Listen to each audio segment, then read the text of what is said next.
Hello, my Teaserking family. How is everybody today? I am fine. I'm very happy. I'm watching silver go to 27.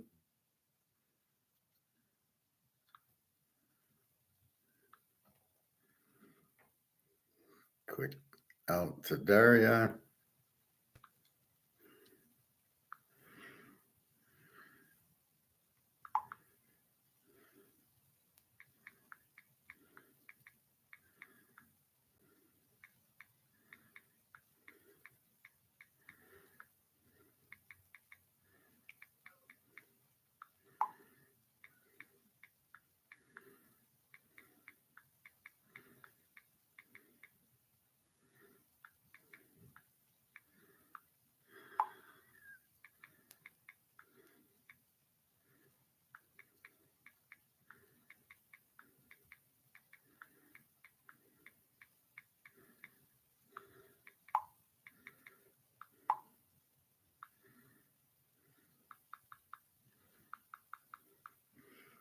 Okay, sorry about that.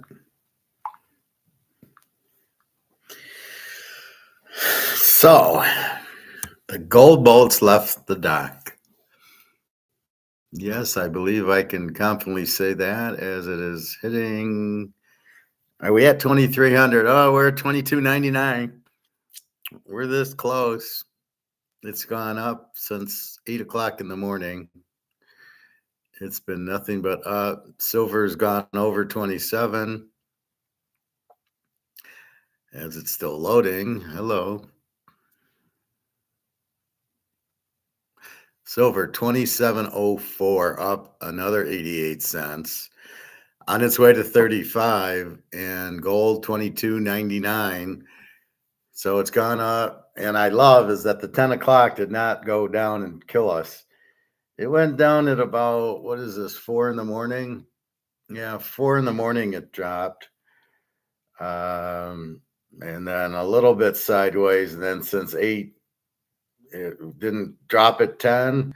And then boom, boom, boom. And I think by the end of class, we'll be at 2,300 and silver at 27.03. So let me explain this. There's people don't understand it, and people think it's a stock. And they'll go, well, it can't go up. It's going to come down. It's going to. Not in the real world. The non-derivative in the physical gold market, it'll never go down. In the paper gold market, these are fictitious trades that are driving the price down, not real trades. It's not like stock where people buy Coca-Cola and they sell Coca-Cola. They get into Amazon, it goes way up, they sell, they take their profit. That's not what's happening here. You're not dealing with shares, you're dealing with real gold. So people who are buying gold now are only doing it. Where's my dollar? Where did it go?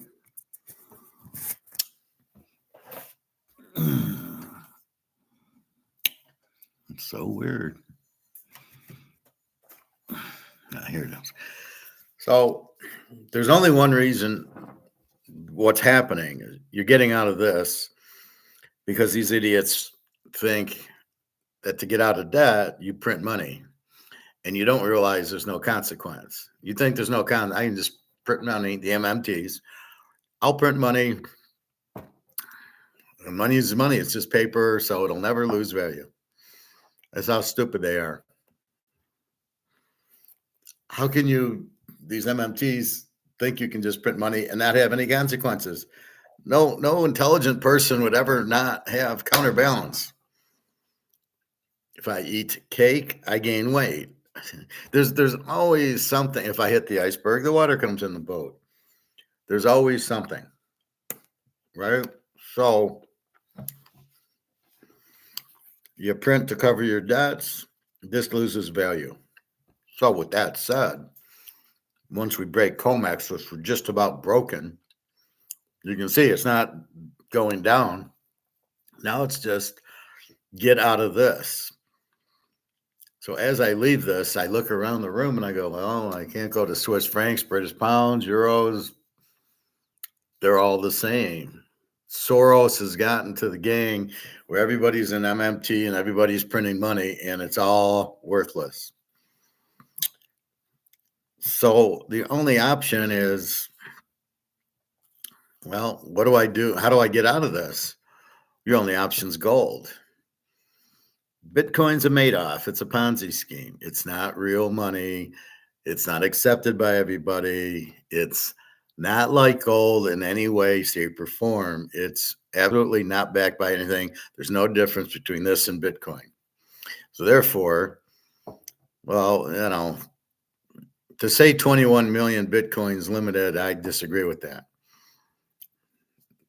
What's limited, I don't know. Again, it goes to demand, and there's not that kind of demand for Bitcoin as there is for gold, obviously. So really, to get out of this, your only option is gold and silver. So if this is tracking,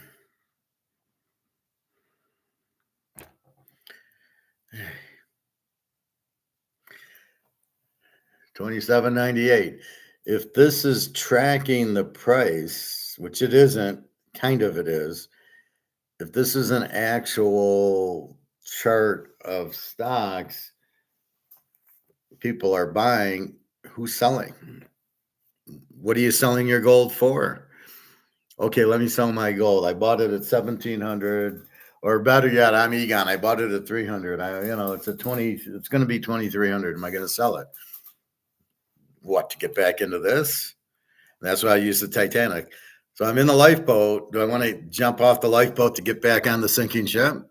No. So there's no point in selling your gold. So there's no point for this to ever go down. This is just going to go up and up and up, because as people, and not everybody realizes the boat sinking.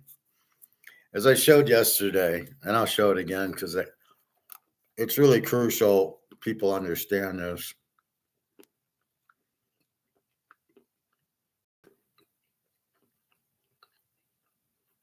And I did get my video back from yesterday. I had a little bit of that rustling on. So there's a way you can like clip it out, and they do it for you. Just say, yeah, take it out. And they did. So it's back from yesterday. But if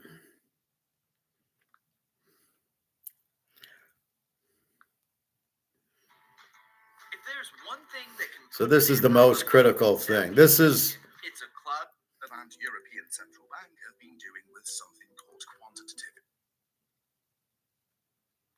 okay, this is the iceberg. Is this really the best way to spend it? For the last few decades, as the West's debts kept growing, economists have told us not to worry, to battle the rising debt. They came The up with Keynesian this economist. modern monetary theory. Basically, it says that countries can borrow as much as they want because they can just print more money to pay it back. And that's kind of what the Bank of England, US Federal Reserve, and European Central Bank have been doing with something called quantitative easing. But in recent times, we are beginning to see that debt does matter. People who lend money to that doesn't matter. The printing the money matters. That's the iceberg. Okay. So as I say, the Titanic's hit the iceberg and the water's coming in. And you get off the boat and you go to the gold boat. That's the iceberg. In money terms, these idiots, these are Keynesians, or MMTs are Keynesians. Jim Rickards a Keynesian. We can tell he works for the government.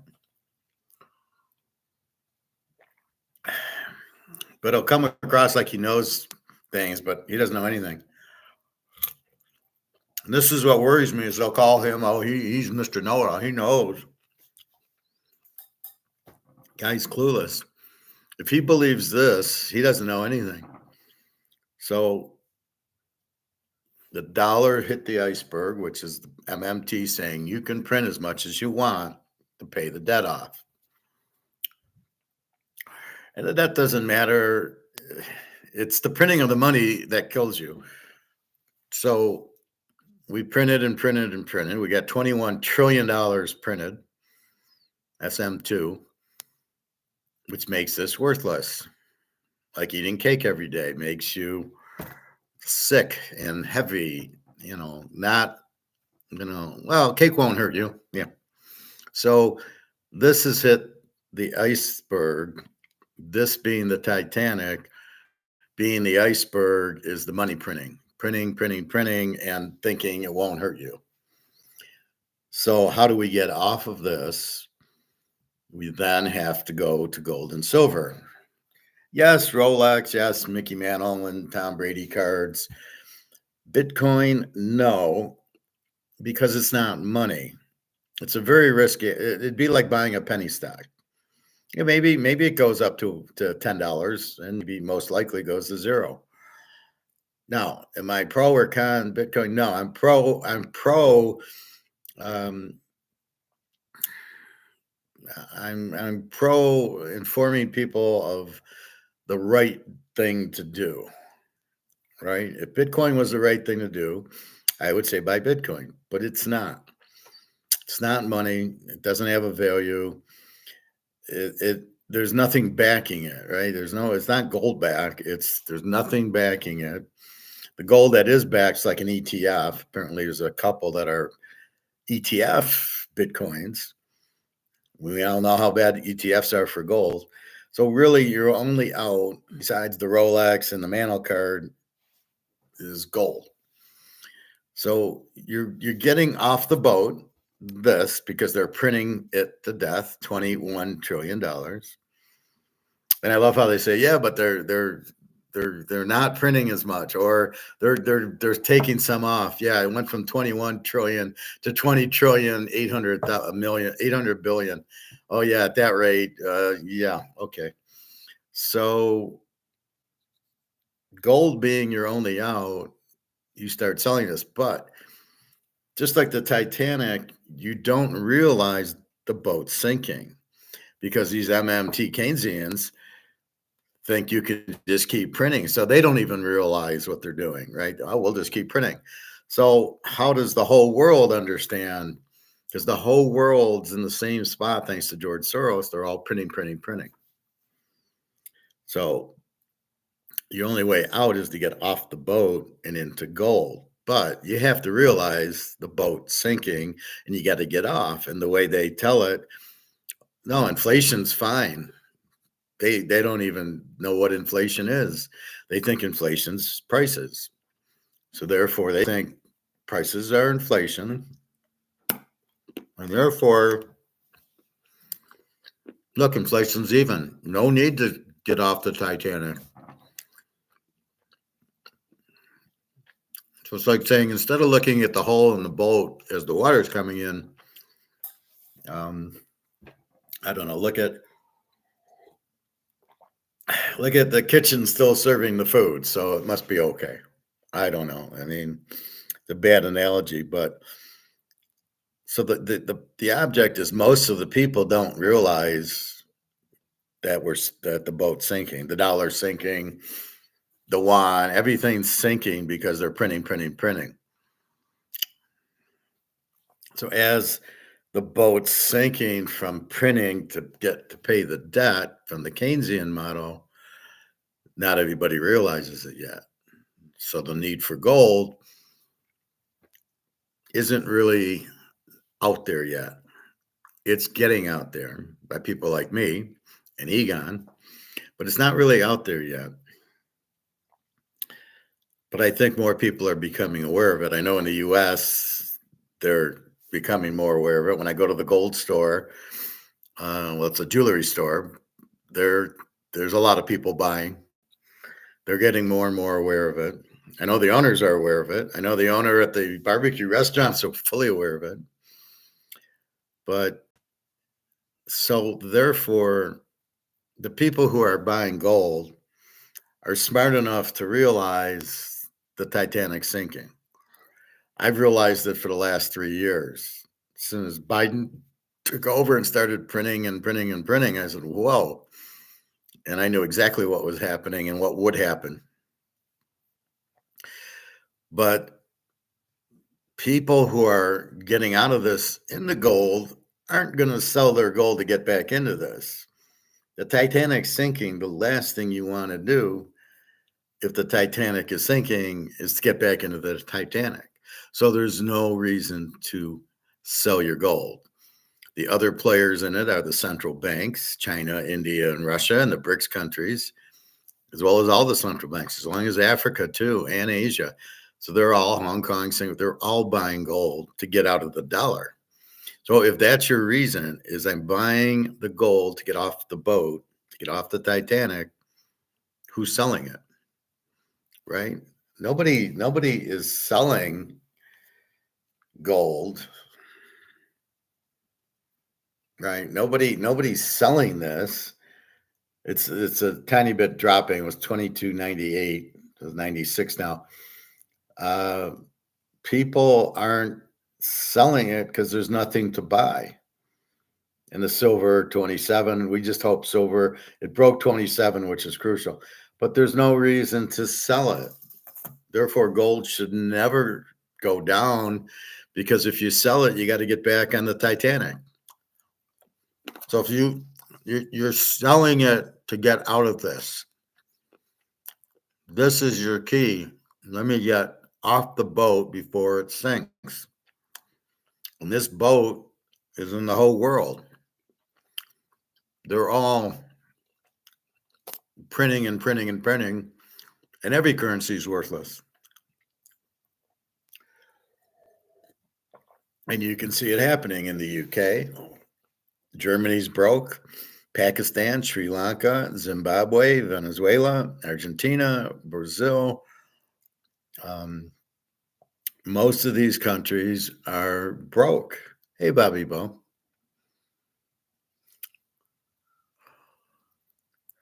Well, there you go. It's a much better team to root for. Well, it broke 27, and it's on its way to 35. And as I'm trying to explain, so I showed the clip of the MMT boys printing the money, which is the Titanic. So my explanation, Bobby, is that they're printing the money, which is the Titanic, which is this, and all the central banks are buying gold because they realize this is worthless. So do the Russians, Chinese, and all the BRICS countries. They realize this is worthless. So therefore, you're getting off the Titanic, and your only option is, maybe some baseball cards, maybe a Rolex, but how many of those you're going to buy? And then gold and silver.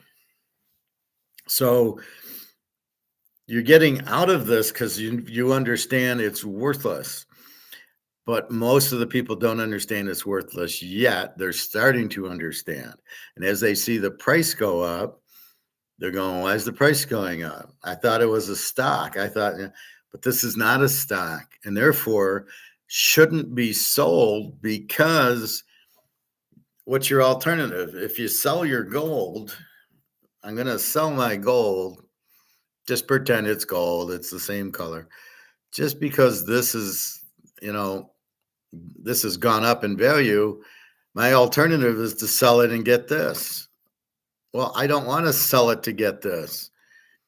The only time I'm going to sell is I'm going to sell a very small amount to pay a bill. Food, rent, clothing, medical, whatever. It's the only reason I'm selling this, and it's quick and it's small. But most of it I'm keeping, because my alternative is if I sell it, I get this. Well, wait a minute. That's the whole point. We're getting off the Titanic because it's sinking. So this should never be going down, because who is selling? Right? So it's a little bit of down, but I don't know who. And why would you sell it when your only alternative is then to get back on the Titanic? So the Titanic's sinking. You finally get off to a life raft. You're going to get out of the life raft and go back on the Titanic as it's going underwater. I mean, that makes no sense. So it's the people. So nobody should be selling gold, driving these prices down. It's a little bit of the derivative where, if you notice, I was showing this before, Bobby. So the 10 o'clock did not go down finally. It's gone down to last week, $10, $20. Finally, they must have lost their ass because when they're doing a derivative that they're betting the price will go down, they're getting killed. Okay, yesterday 22.71, and they're doing derivatives, and it ended at 22.80. So how much money did they lose? And they've done it every day. So now it's at 22.95. It ain't going down, and they can't write enough derivatives to move it down. So therefore, this really shouldn't be going down. None of the central banks are selling their gold because, again, there's nothing else to buy. So that's the beauty of what's happened is they've given you no alternative. They're trying to sell Bitcoin like it's an alternative, but we know it's not money. It's not accepted. It's not backed by anything. It's not money. And you guys, the Bitcoin guys can, they'll say, oh, it is money. It's digital money. Well, these are the same guys who think that you can print this and it won't have a bearing, or you can eat 20 pieces of chocolate cake and you'll be healthy and you won't gain a pound. I mean, yeah, and they can see this is the problem. They can say what they want, but the truth is you can't do it. So I like yours. I got 2704. Are you looking at Comex maybe? Yeah, see, if you look at Comex 2316 or 20, that's gold 2316. Ooh, 2316. See, Comex is the future, but now what they look at, this is the part where I find myself checking it every 10 minutes. Well, this is what we've been waiting for.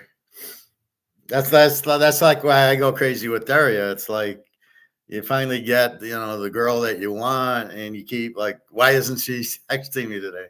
So we had a nice talk yesterday, and she understands.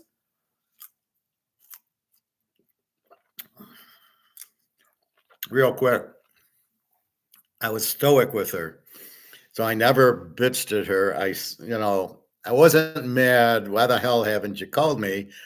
I was like, I live in America, you're in Russia, and I'm worried about you. And if I don't hear from you for 3 days, I don't know with the war going on, what's going on. She says, I understand you. I said, just all I want is a quick, either a good morning, hello, I love you, I'm at work, or if you're running late, when you get home, got home from work, I love you, going to bed. That's all I want. Just something if you don't have time to chat. That's all I want. She says, I got it. Perfect. And then trying to concrete a date for Serbia. And I'll tell you, this Belgrade looks really nice. Well, I was telling you that yesterday. So it sounds like she's finally figured it out. I think she figures out that, I'm serious about her and her boyfriend and not just some Russian guy who they all have mistresses, and she probably is used to that. So now I think we've got it figured out. But that was me, like looking. Did she text yet? Did she? Oh, I got a WhatsApp. Oh, it's Jenna. Like, not that I was. It's just I wanted to get it from Daria only because it was 3 days. Anyway, this is but that's what we it's like watching LSU. In a big game when they had Joe Burrow and they're up, they scored another. And I was watching Georgia, Michigan yesterday from 2 years ago, and I loved it. And I was just watching Georgia scored again, and I'm just loving it. Like, yeah, there you go, JJ McCartney and the running back looked like nothing, and Georgia was just dominating them. And I go, that's how Michigan won this year. Is they didn't have to play that team. If they did, they wouldn't have had a prayer. Anyway, so you're in the Titanic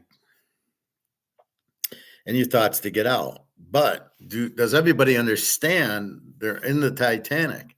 We do, thanks to your fearless leader.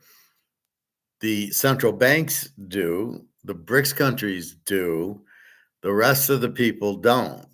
The Europeans, the US, they don't understand they're on the Titanic and it's sinking because you cannot See, you can't print to pay for the debt without consequences that you just killed the dollar. And that's what inflation is. It's the printing of the dollar to nothing. That's what inflation is, not looking at prices year over year. I mean, do you stop and think, like, why is that a good way? Oreo cookies were $2.50 a couple years ago, are now $5. And then they went from $5 last year to $5 this year. Oh, I guess inflation's over. Is it back to $2.50? No, then how is it over? So why aren't you looking maybe 5 years back, not year to year? Because of course, year to year won't show anything because the prices have already gone up. The market won't allow it to go higher. Or Oreos can't market $10. You can't sell at $5. I mean, they have to buy one, get one free or something like that. It's the only way these guys can sell now. People can't afford it. So with that said, that's how they kind of hide inflation. They lie to you about that, saying, "Oh, it's prices." It's not prices. It's all the money you're printing is the inflation. Because as you know, the more you print, the less it's worth. That's the inflation. You're inflating the money supply. I mean, but they'll lie to you, and then they try to keep you on the Titanic. And most people are going to go down with the ship until you realize, no, but that's not going to cause COMEX should not be going down, or not COMEX, but our gold and silver should not be going down, because theoretically, the only way this will go down, the only way this goes down is if people sell it. But your alternative, the only way you can sell it, you got to get back into this. Unless you're selling it to pay bills, which I get. That's what a lot of people at my guy's store, that's what they're doing. They're selling it to pay bills. So but it's not a lot. But your only alternative is to sell it to get into this. Well, wait a minute. I just got off the Titanic before it sunk. The last thing I want to do is sell my gold. There's no profit taking because you go back to the Titanic and they kill your profits. Bobby Bo. Oh no, it just dropped to 27.17 to 20. Oh, poor Bobby Bo.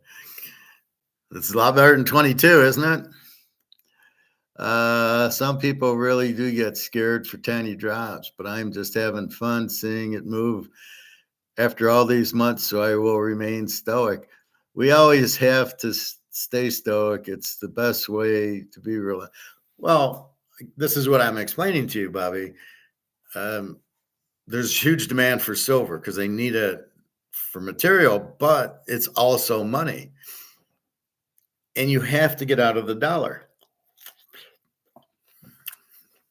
This is the Titanic. It's hit.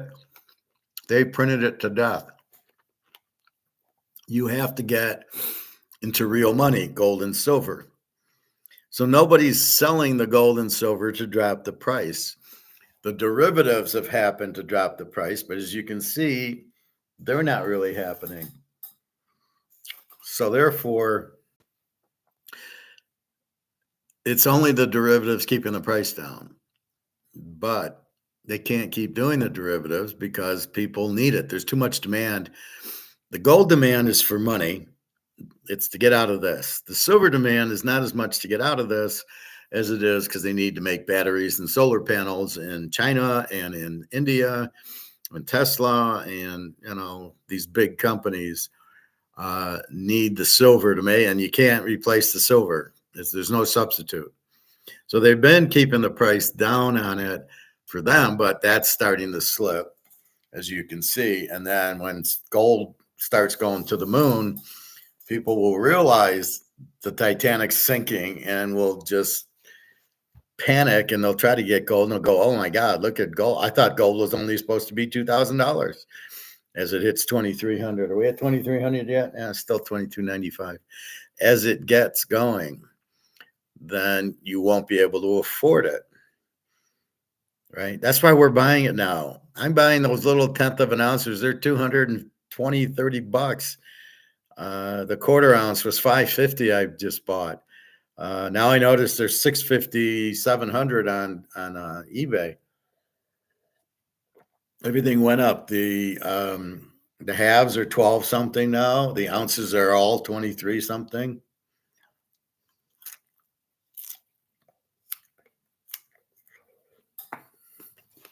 Strawberries, Bobby Bone. So you're realizing what's really going, we understand what's going on. Most of the people don't. That's why I'm dumbfounded in the pool and I'm going, did you buy gold? No, I'm not going to buy it. How do you explain the Titanic sinking and you're on it and you're going to sink? And Warren Buffett, who owns $2 billion, is going to sink real fast. But how do you explain to him? He knows everything. That, yes, you have $2 billion, but the dollar has been printed to zero. He doesn't understand that. Neither does Gates, because these are all like IT guys. Well, Larry Fink and Buffett are the same. Like they sell insurance and they're just real estate. Fink's just sold real estate. It's all he did. And Buffett just sold insurance and they're just scammers. So they were able to get more. And then Zuckerberg and Gates are just IT guys. They don't know anything about finance. So all these guys with a lot of money, and it's really in their stock, they're all going to lose it all. And we'll feel real bad for them for about 30 seconds. But see, they don't know they're on the Titanic. Well, Bobby, it's partly stoic, but partly you're just, if you understand it, it's easy to be stoic. We know the Titanic sinking and the only thing to go into is gold. So it's just, we've been waiting and we're finally getting it. People are finally like joining us going, yeah, you're right. We needed to get off the Titanic. And it's because they just printed money to pay for the debt. So it's stoic, but we know we're right. So it's just a matter of time. And now the time's coming. 22.95. You probably never thought we'd go over 2,000. And silver, 27.04. You probably thought, well, we'll never. We can't get to 24. It's 22. It's 23. Now we got 27, up 87 cents today, and it'll be up another $1 tomorrow because there's nobody selling it. The only thing hurting us are these derivatives. But once they realize it's not going to do any good, gold's at 22.95. So what are you going to do with the derivative? Lower it to 22.85, and then it gets bought up by the Chinese. And then what? You just lost a ton of money because you're selling it short saying, well, I think the price is going to go down, and you're losing on your derivative because they're taking the delivery of it. So there's really no reason for the price to go down. It's not a stock. Therefore, you buy it. Your only alternative is if you do sell it, you're back on the Titanic. So who in their right mind is selling it? So it's the perfect thing right now because it's only going to get bought and go up, and nobody's selling it. Nobody in their right mind is going to profit take it. If, like I said, if you need it to feed your family or medical or make a house payment, yeah, I can understand selling 1 ounce, not your whole lot, but that's the key to it. So that's the only people selling is because they need the money. But the majority, all the banks are buying tons, and China and India and all, they're buying tons and tons. Nobody's selling there. Nobody in their right mind is selling an ounce of gold that really matters. So it just, I want more. And everybody's eating it and nobody's getting rid of it. So this should just go boom for the next, how many months, but it's the only real money, and it's not, you can't print it. It's the only thing. There's no competition. And nobody's selling it. So this is not a stock. People think it's a stock. Well, there'll be profit taking. Should I take profit in it? Well, if you do, you're going to go back on the Titanic. Why the hell would you profit take to get back on the Titanic? Like I told the barbecue guy, he says, okay, so when gold hits 10 grand, then what? Then you wait till it goes to 20 grand because what's your alternative? Your alternative is to get back in the money, and it's not a stock. It's not going up, so you need to profit take like you need to worry that it's going to go down. It's never going to go down because there's no reason to sell to get back into the Titanic. So you're sitting on these ounces. The price is going up to 10 grand. What am I going to sell it to go back into this after I just fought to get out of it? And now I'm actually making money. It just enjoy the ride. It's just an elevator up. There is no reason to sell it to get back into this. And there's no reason to profit take. Just let it go. Because if you sell it, you're going back into the Titanic. So what is the point of going back into the Titanic? There's none. So that's why you shouldn't worry about a little drop. Let's see. Usually this updates pretty quickly on its own. Yeah, 2703, 2295. So I loved it to finish it at 2300. And then if you're sitting there at 21, this is why I kind of was trying to remind the class, you better buy it now and don't wait for it to drop. Don't try to time it because it's gone. It's left the dock. You're not going to see it at 2000 anymore. This goes up. The elevator is going up. There is no down switch on it. It's gonna. There's these little dips from the central bank trying to control it, but once everybody's buying it, and everybody who buys it realizes this is worthless, there is no alternative, and you're golden. And it's just, it just watch it go, go, go. And so this is not a stock. This is not profit taking. You don't profit take this. You sell when needed. If you don't need it, you don't sell it. And you just keep going because, again, if you sell it, you're back in the Titanic. So if you're going to be back on the Titanic, why would you sell it? You want to get off the Titanic because it's worthless.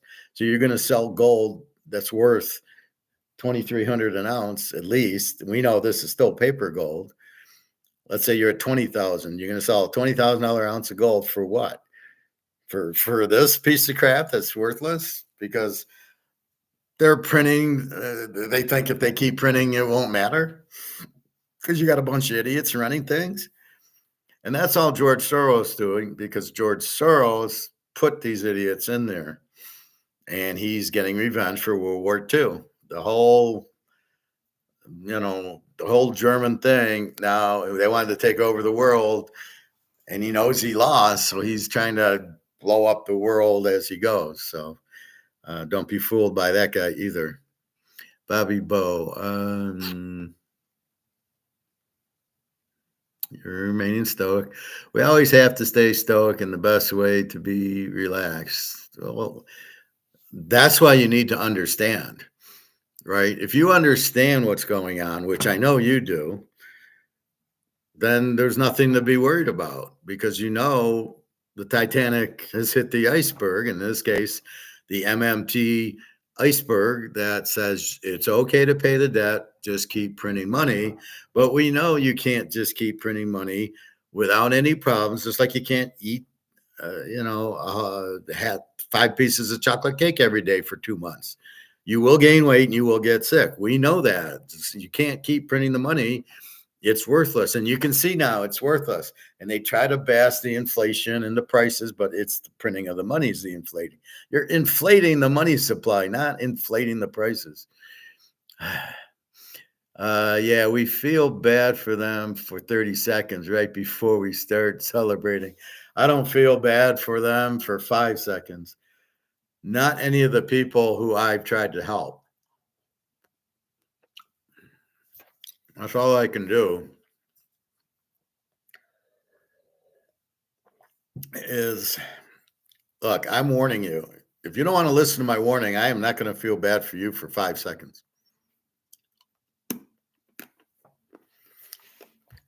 And I'm going to ignore all this. Well, maybe you should sell your gold now at 2,300. Into what? See, these are the people that don't realize or understand what They want to keep you in the dollar. And you got to be kidding. Why would you want to be in it? So that's what you understand, Bobby Boat. You realize that the Titanic, as we call it, is sinking. So you're getting off the boat. So what's wrong with that? And you're being stoic, and you're going to your family, and I go to the girls and I say, well, we need to buy gold. It's the only way to get off the ship is to buy gold, not stocks, not bonds, not real estate trusts, not houses. This is our only escape. Now you either listen or you don't. You don't listen, well, I can't help you. And then I try to explain Bitcoin's not real. It's not money. It's not what everybody wants, and it's not accepted. And I'm not sure about the other things of it either. How durable is it? I don't know. It's not anything that's real. It's a computer code. How does that have a value? It's not even real. It's not, at least gold I can put in my hands. Silver I can put in my hands. That's real, right? Mahomes, as we know, or Bobby Bow, we'll use Bobby Bow today. We can put this in our hands. It has value. We can put it in our hands. How do you value something you can't even touch? It's a digital current. How do you value a digital currency? So be careful when they try to get you into Bitcoin or digital currency. It's not backed by anything. It's not any better than what you got. It's worthless. So keep that in mind. If it isn't gold or backed by you or Mantle or Tom Brady or Rolex, it's not worth anything. So don't get caught into, oh, I got to buy Bitcoin. Do not go into Bitcoin. It has no value and it can't be used. Only in the Bitcoin casino. God, I love that analogy. So in Caesars, this is only good in Caesar's Palace, right? That's it. It's the only place that's good. Outside of Caesar's Palace, you can't go to a 7-Eleven and use it. You can't go to McDonald's and use it. Only at Caesars. And that's what Bitcoin is. It's a chip. This does have a $5 value, and it might be limited to 21 million. But it's only used at Caesars, and Bitcoin is only used in the Bitcoin casino. Nowhere else uses Bitcoin. You can't get gas with it. You can't buy anything with it. I can't go get clothes. I can't get food. So how is it money? It's not. It's just like this. It's a chip. It's a chip. I can eat at Caesars with it, right? So in Caesars, I can get a drink. I can play poker. I can eat. I can shop with this. Only there. But once I get out of Caesars and I go to Bellagio, and I try to give them a Caesar's chip, they're going to laugh. Sorry. So Bitcoin's good but what can you buy in the Bitcoin casino? There's nothing to buy. You can't eat with it. You can't drink with it. You can't buy anything with it. You can't get gas with it because everybody's holding it to try to make money.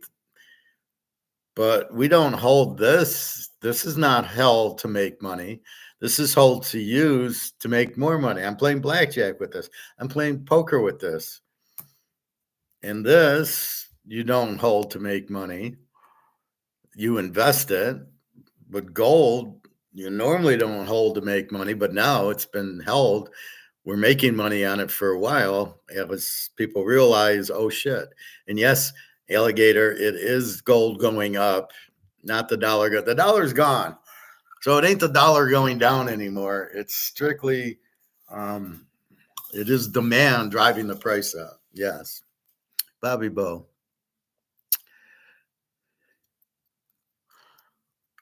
I will be sending all of family videos, me celebrating on an island. There you go. And you're going to just be covered in gold and silver if I know you. And or me and Luke will be with you at the restaurant. Fuck, what's the restaurant? Anyway, we're with you at the restaurant.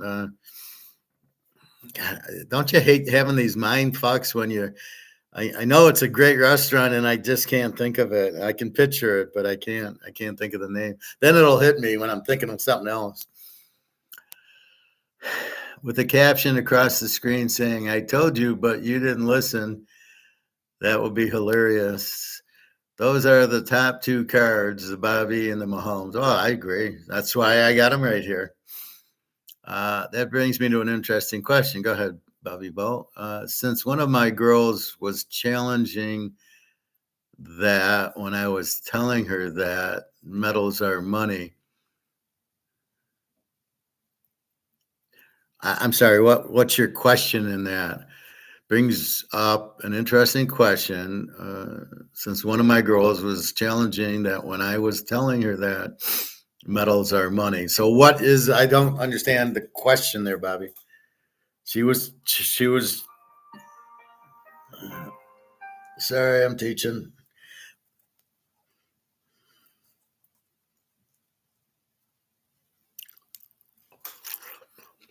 She told me to, or asked me, I should say, but how will you pay for dinner at a restaurant with gold and silver? As in who will take it, etc. And I told her they will, but they didn't say much after that. Well,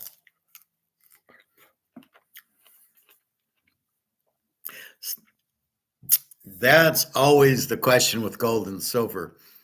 It must be a universal Keynesian question. How can I use it at the grocery store? Right? How can I use it at the grocery store? And let me just tell them I'm teaching.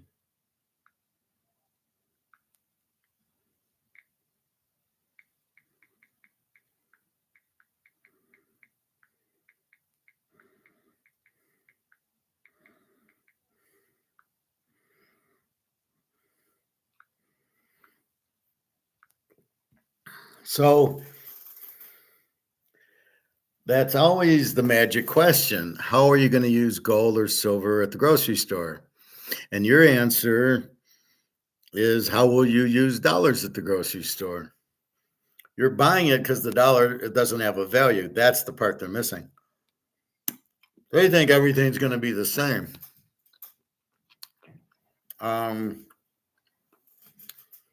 First of all, your gold and silver, as you can see, is now worth more. Your silver's now worth $27. So how would you pay for it? Well, right now you'll still use the cash. Doesn't mean you were wrong buying silver at 22 and it's at 27 now. That's the first thing. But what we're doing, which they don't understand, is that the dollar's the Titanic, which I don't know if you can explain it, if they'll understand that or not. The dollar's sinking because you printed too much. So therefore, it's gone. How are you going to use the dollar at the grocery store when it doesn't have, it's like, how am I going to use monopoly money at the grocery store? That's your comeback. And then if it's the medium of exchange, that's how you'll use it. But they're not thinking enough and they don't know enough about economics to understand the dollar they hold is worth dog doo-doo. She meant if me and her were eating at the steakhouse, for instance, and the waiter brings the check, how will I go about paying with metals? I literally had them a coin. That's what she was. As Bobby Bonius type big out his mind right now. It's okay. See, that's half of the places don't take money anyway now. You got to use debit or credit card. So ask them if they know about a Rolex or if they collect your cards or Mantl's cards or Barry's cards or any asset. If your house goes up in value, do you take that to the grocery store?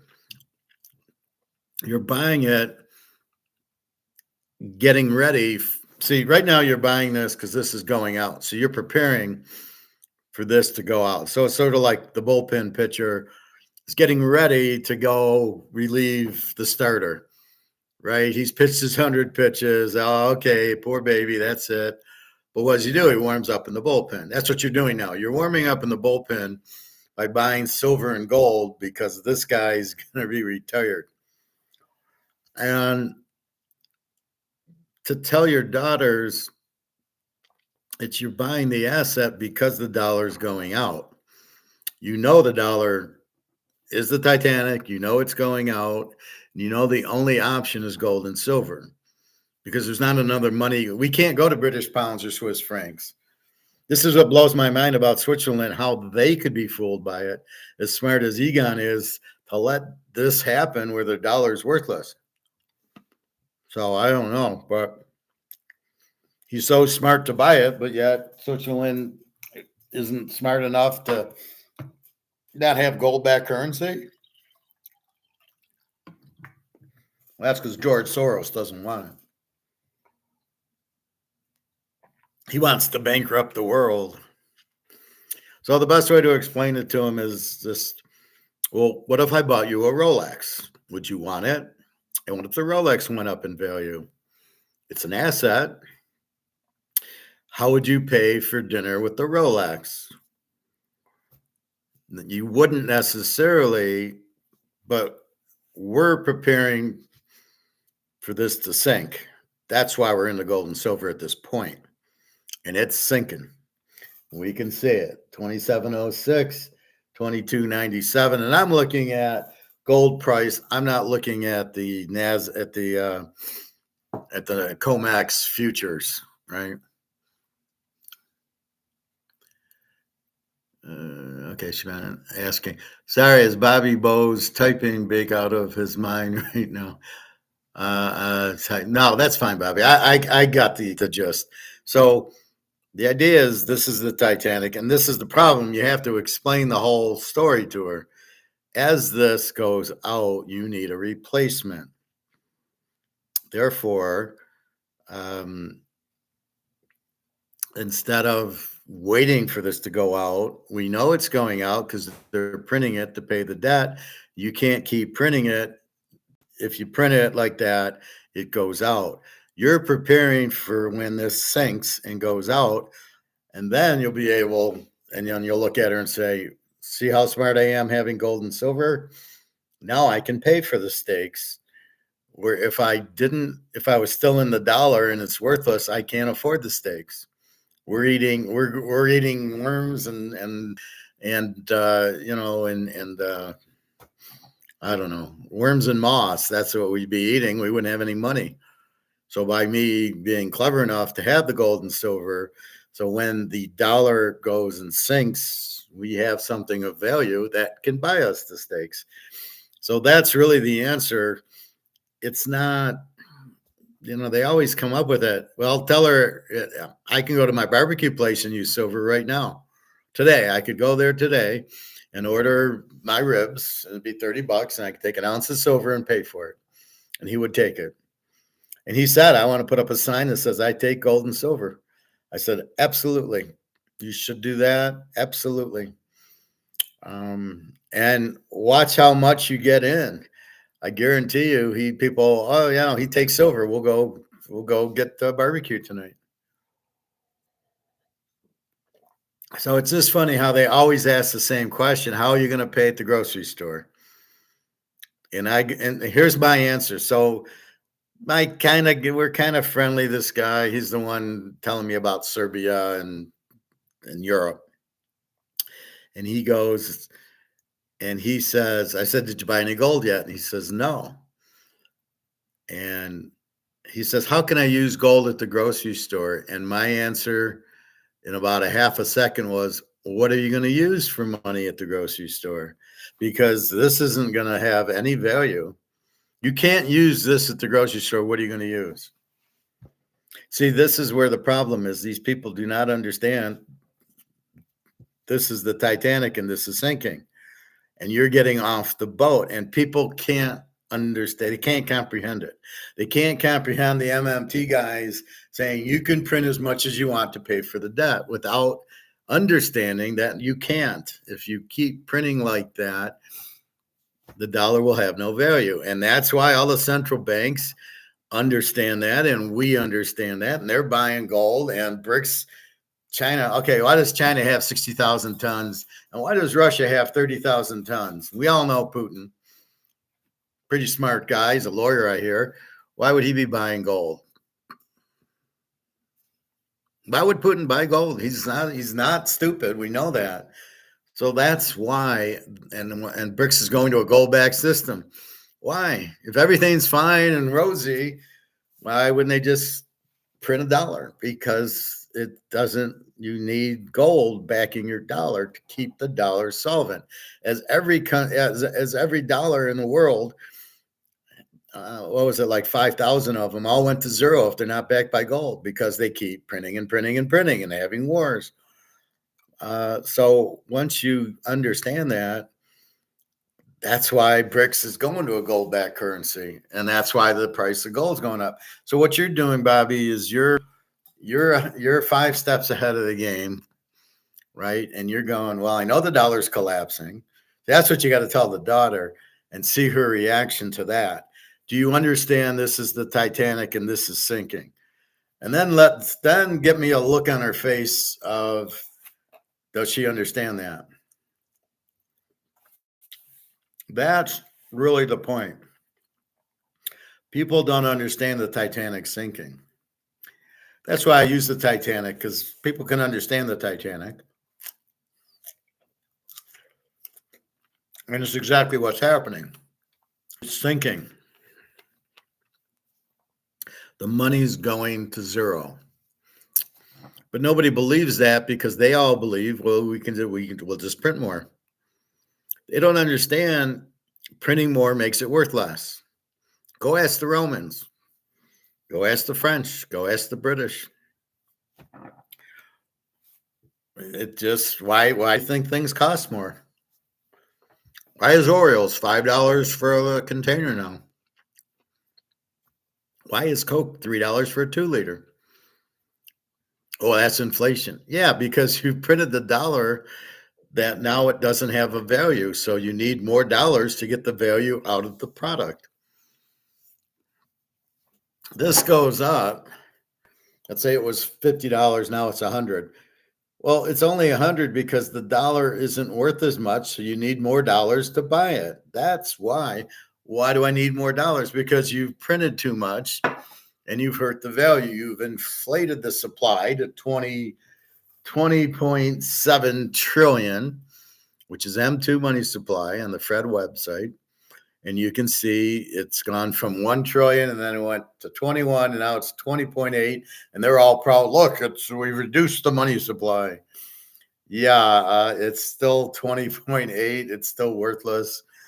And they can't lower interest rates because you can't, because of the inflation. It's all separate. The inflation is what, if I loan you money, you're going to pay me back in inflated dollars. I got to charge you an interest rate. So if I loan you $10,000, I don't want to get 8 back. I want to get 12 back. So the only way I can do it is to charge an interest rate that's high enough for me to get the 12 to make it worth my while to loan the money. So the interest rates are never going anywhere. The inflation is not at 2 or 3%. It's at least 20, if not 30. And the dollar is going out because you can't just keep printing it. And you got to, every quarter, you're printing $1 trillion for the debt. As the debt goes up, you're going to be printing 2 trillion, because the trillion, as you print it, will be worth less and less and less. So the first time you get the trillion, then the second time you print the trillion, it's really only worth 800 billion, because by printing it, you've made it worth less. And then the next time it's only worth 600 billion. You print 2 trillion to get the trillion out. And it doesn't, like, you can't keep going. It's gone. So this is why this should not go down. Oh, come on, 2298. Come on. I want to see 2300. I'm staying on until it hits 2300. So that's the point. People don't realize that this is sinking. This is the Titanic and it's worthless. That's the first thing, because they don't tell you. You have to have had the class to understand what's going on. Most people haven't. However, all the central banks catch on. BRICS has caught on. Russia and China have caught on. They realize the dollar's good done, and that's why they're hoarding all the gold. So as COMEX is trying to, do their derivatives to lower the price so you don't leave the dollar, because it's a Madoff dollar, right? It's in Wall Street's a Madoff, and the banks are Madoff, and they're trying to keep you in there. And then once everybody leaves, then what's going to happen? The stock market collapses simply because the foreigners getting out of it. They'll realize the dollar's no good. What they won't realize is their own currency's no good. So unless they throw it all in gold, they're in trouble anyway. Hopefully they buy gold, which will make it go even higher. But gold should not go down, because nobody should be selling gold to get back on the Titanic. That's just, if you're smart enough to get out of the Titanic to buy the gold, you shouldn't be selling the gold to get back on the Titanic, unless, like I said, it's for rent or food or medical. You're not selling your gold as profit taking, because there's no profit to take. If you go back on the Titanic, you're going to sink. So you don't want to do that. So this should just keep going and going and going. BRICS will come out with a gold-backed currency, and that'll make it go even higher.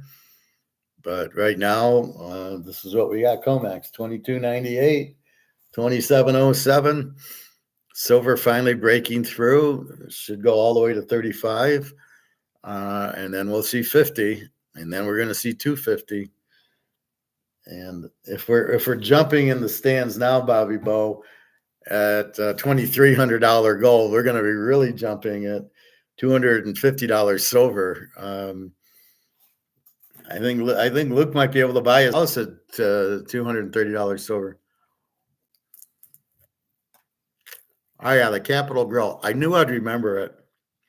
I knew it was two words like that, Capital Grill. But we will see you then.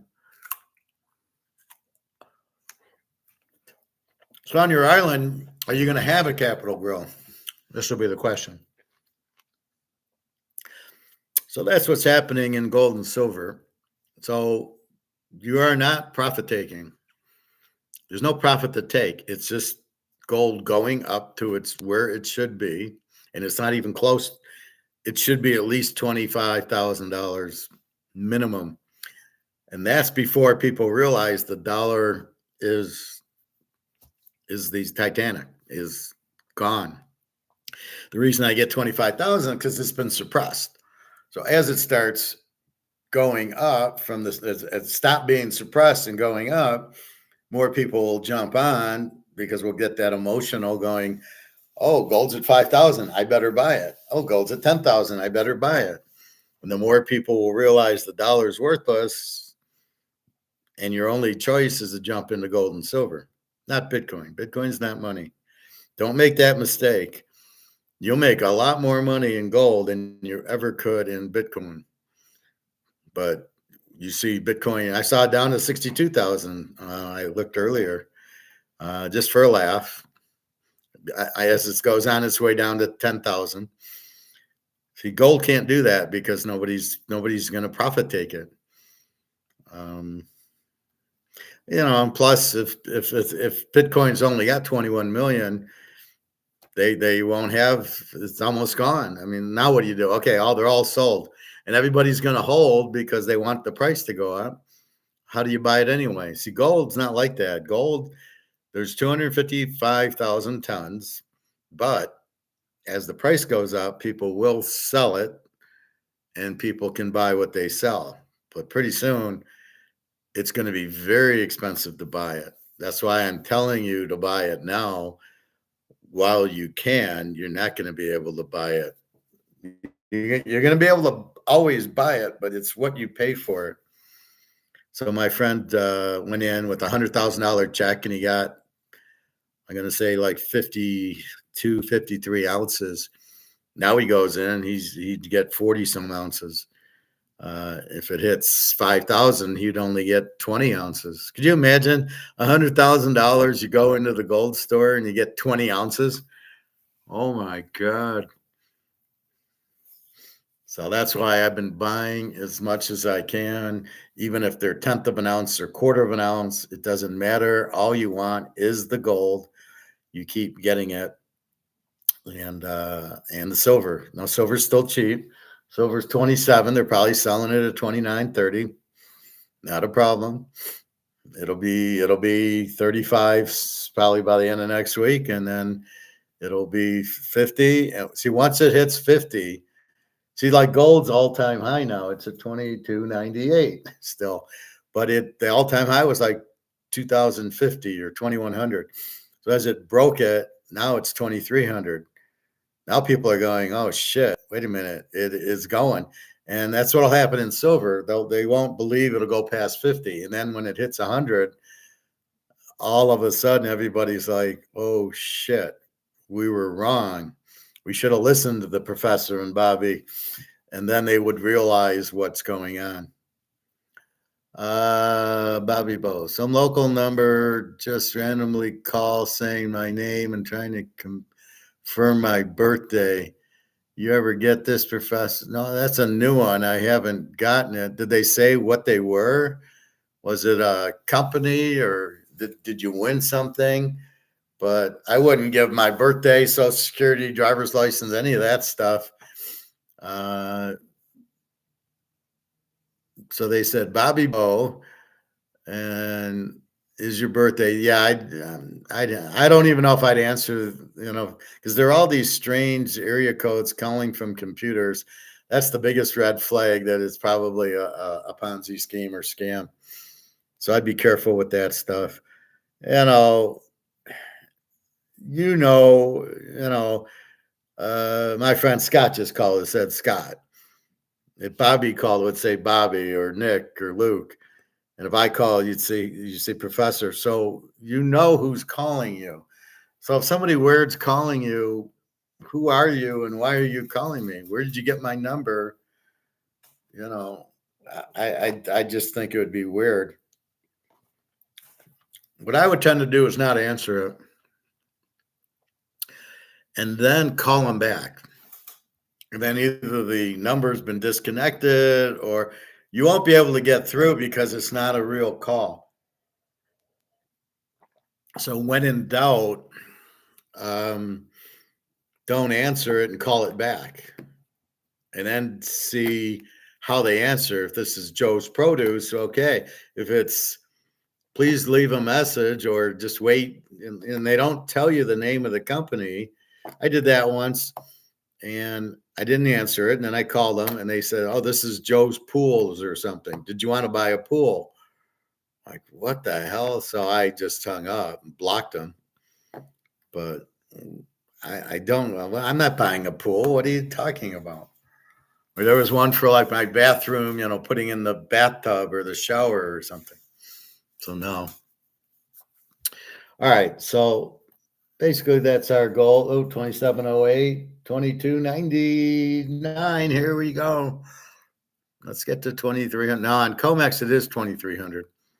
And on gold price, it's not. So COMEX is like the future of it, right? So it should be following. So all we know is it's up another right now, $18, and it's going up $20 to $30 a day. Just understand that. So if it doesn't hit it today, it'll hit it tomorrow. But yeah, 22, because there's nobody selling. There's nobody selling except for the derivatives, and it looks like they're kind of going okay. And they moved into Bitcoin, and you can see Bitcoin's dumping. So keep that in mind. That's where we're at.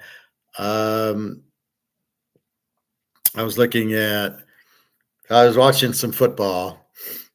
These 20-minute recaps of the bowl games.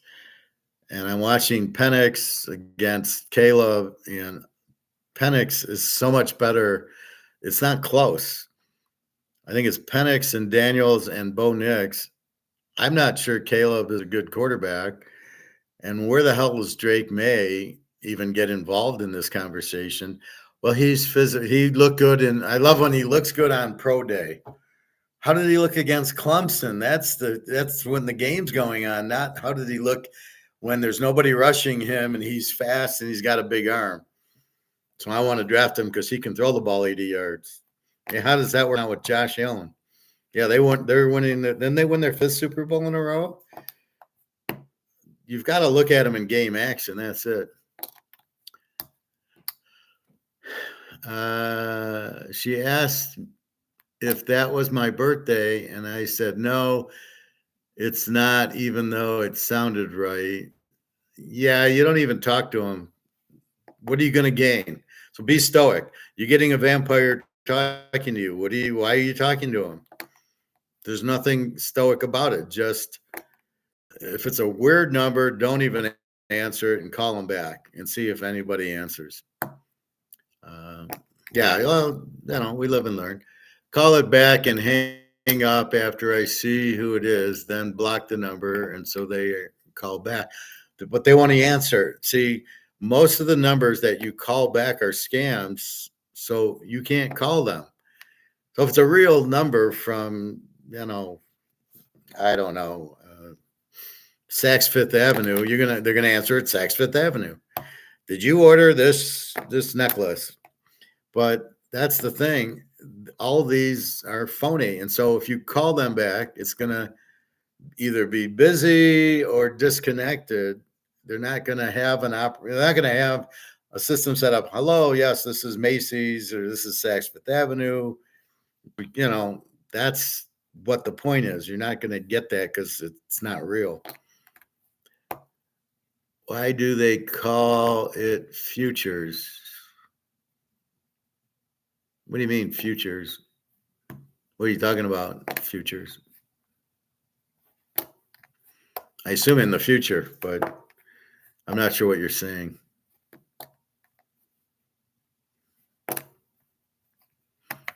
So anyway, I think Penix is so much better than Caleb.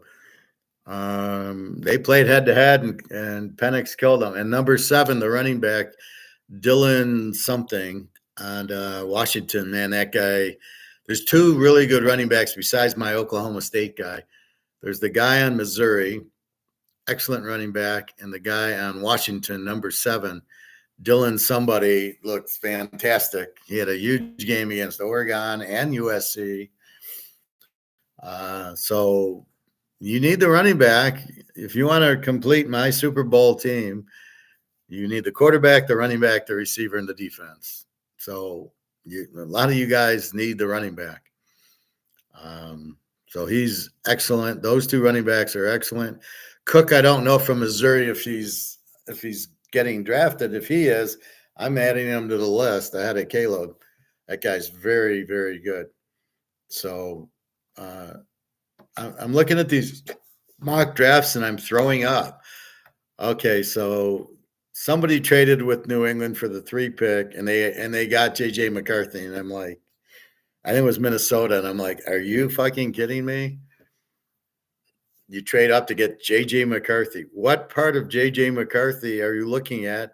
Do you think this guy's any good? Because I don't know where you're seeing this. Doesn't look good against Ohio State. Didn't look good against Georgia. He got crushed. Didn't look really good against Washington or Alabama. He had a few decent plays, but they're all these little dinky throws. Throw to the halfback. He does that roll play where he hits the tight end. But he's not dropping back in the pocket and hitting the guy 20 yards downfield like Stenson Benson was doing. I was watching that game too, that Georgia-Alabama game, the championship game. And Stenson looked good, and Big Cook looked good. He's on Buffalo, the running back. And my defense looked great.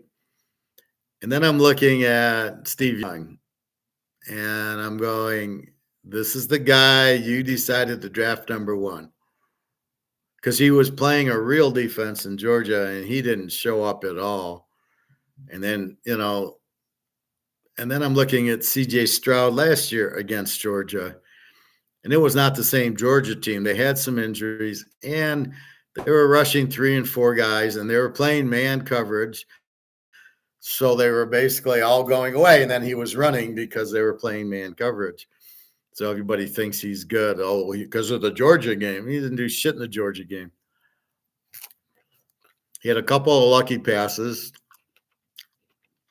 and he scrambled a lot. But he never did, so they really weren't playing him to do that.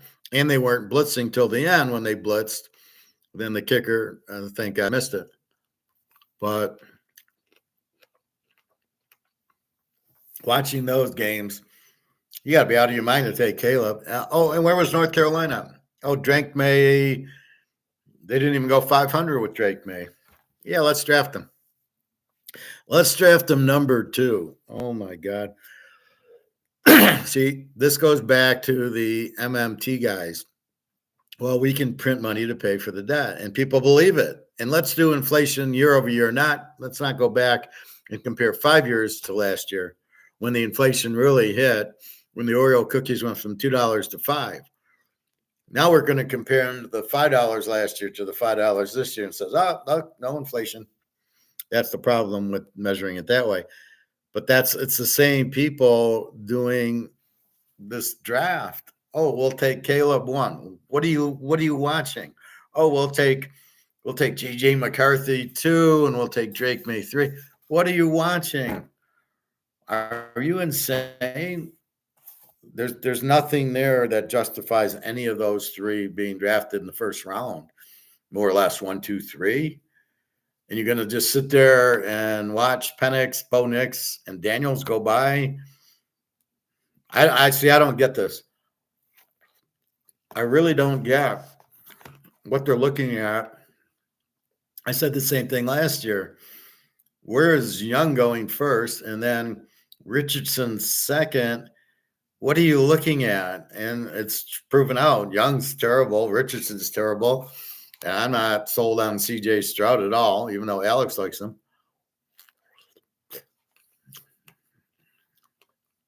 He's too emotional with him. Let him get over the Baltimore game.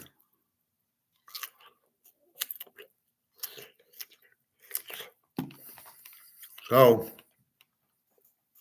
I do not see those 3 quarterbacks helping you at all. And Washington, they won't win a game. Carolina won't win a game with Young. If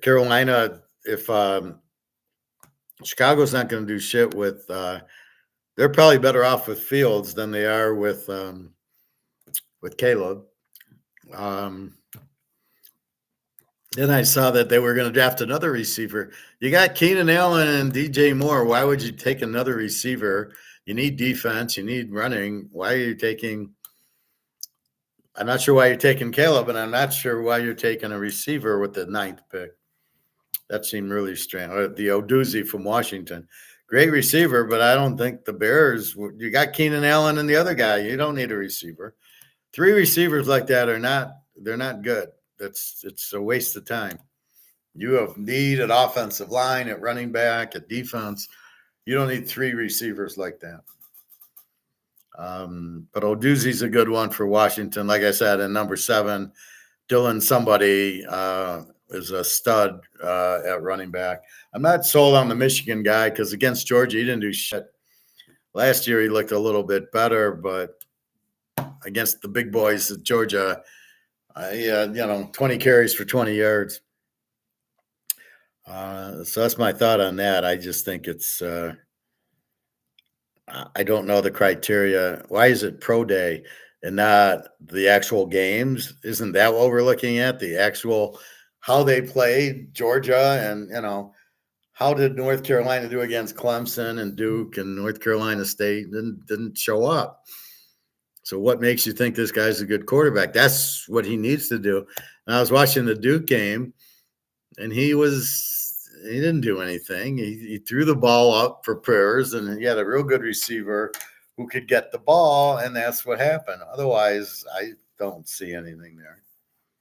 So keep your eye on this draft. I think I think whoever's making the decisions, $22.99. Whoever's making the decisions, how they're putting these pieces are just wrong. And I think that's the problem if you use AI or use computer. You're not using the right variables. And this is why a lot of people are losing money betting football. They don't know what the hell they're doing. And I still hear about using a technical trend. And as I said, you can't use the technical trend because it doesn't work because the variables change too much. Tom Brady's not on New England. You're still going to use New England's technical trend to pick their games? Are you crazy? The technical analysis cannot work.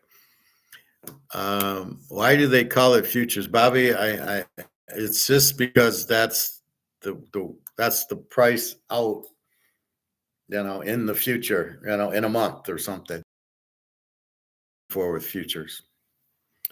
All right, so watching The Gambler again, because I wanted to see Stardust, and the guy who loses, and I had this interpretation today about the gambling. And he made a comment. The girlfriend asked him, "Why do you do it? Like, you just lost 50 grand. Why do you do it?" He says, "Well, I need the juice. I need the action, basically."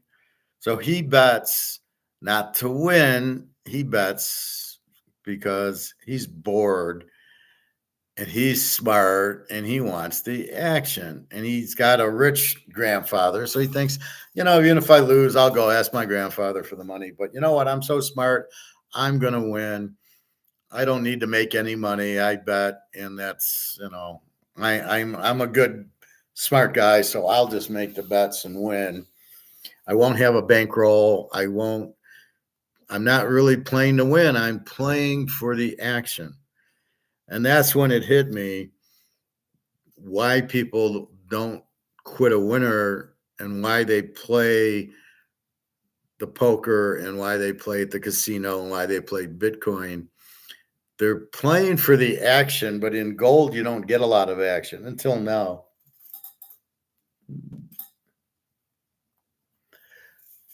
So in other words, we're playing gold to win, right? And we're watching it and we're going, it's okay. We know the Titanic's sinking and we'll be in gold. And when it does go up like it's doing now, we'll be happy. And that's how we look at it.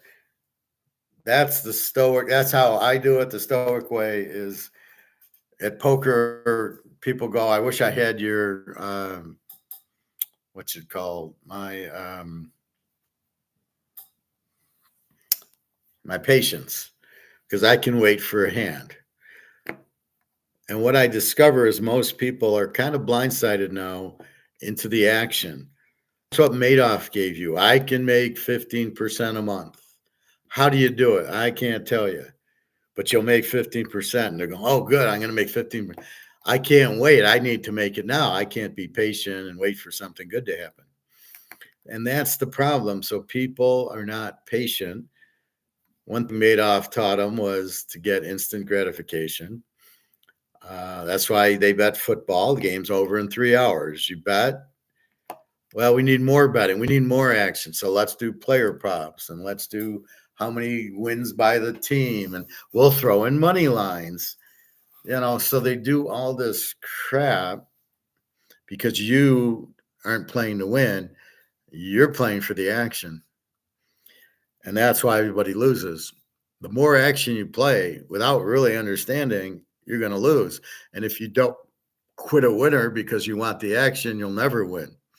And that's why all the big casinos in Vegas and everywhere else, that's the real problem with the society now. Oh, I want to be an Amazon because it goes up $10 a day.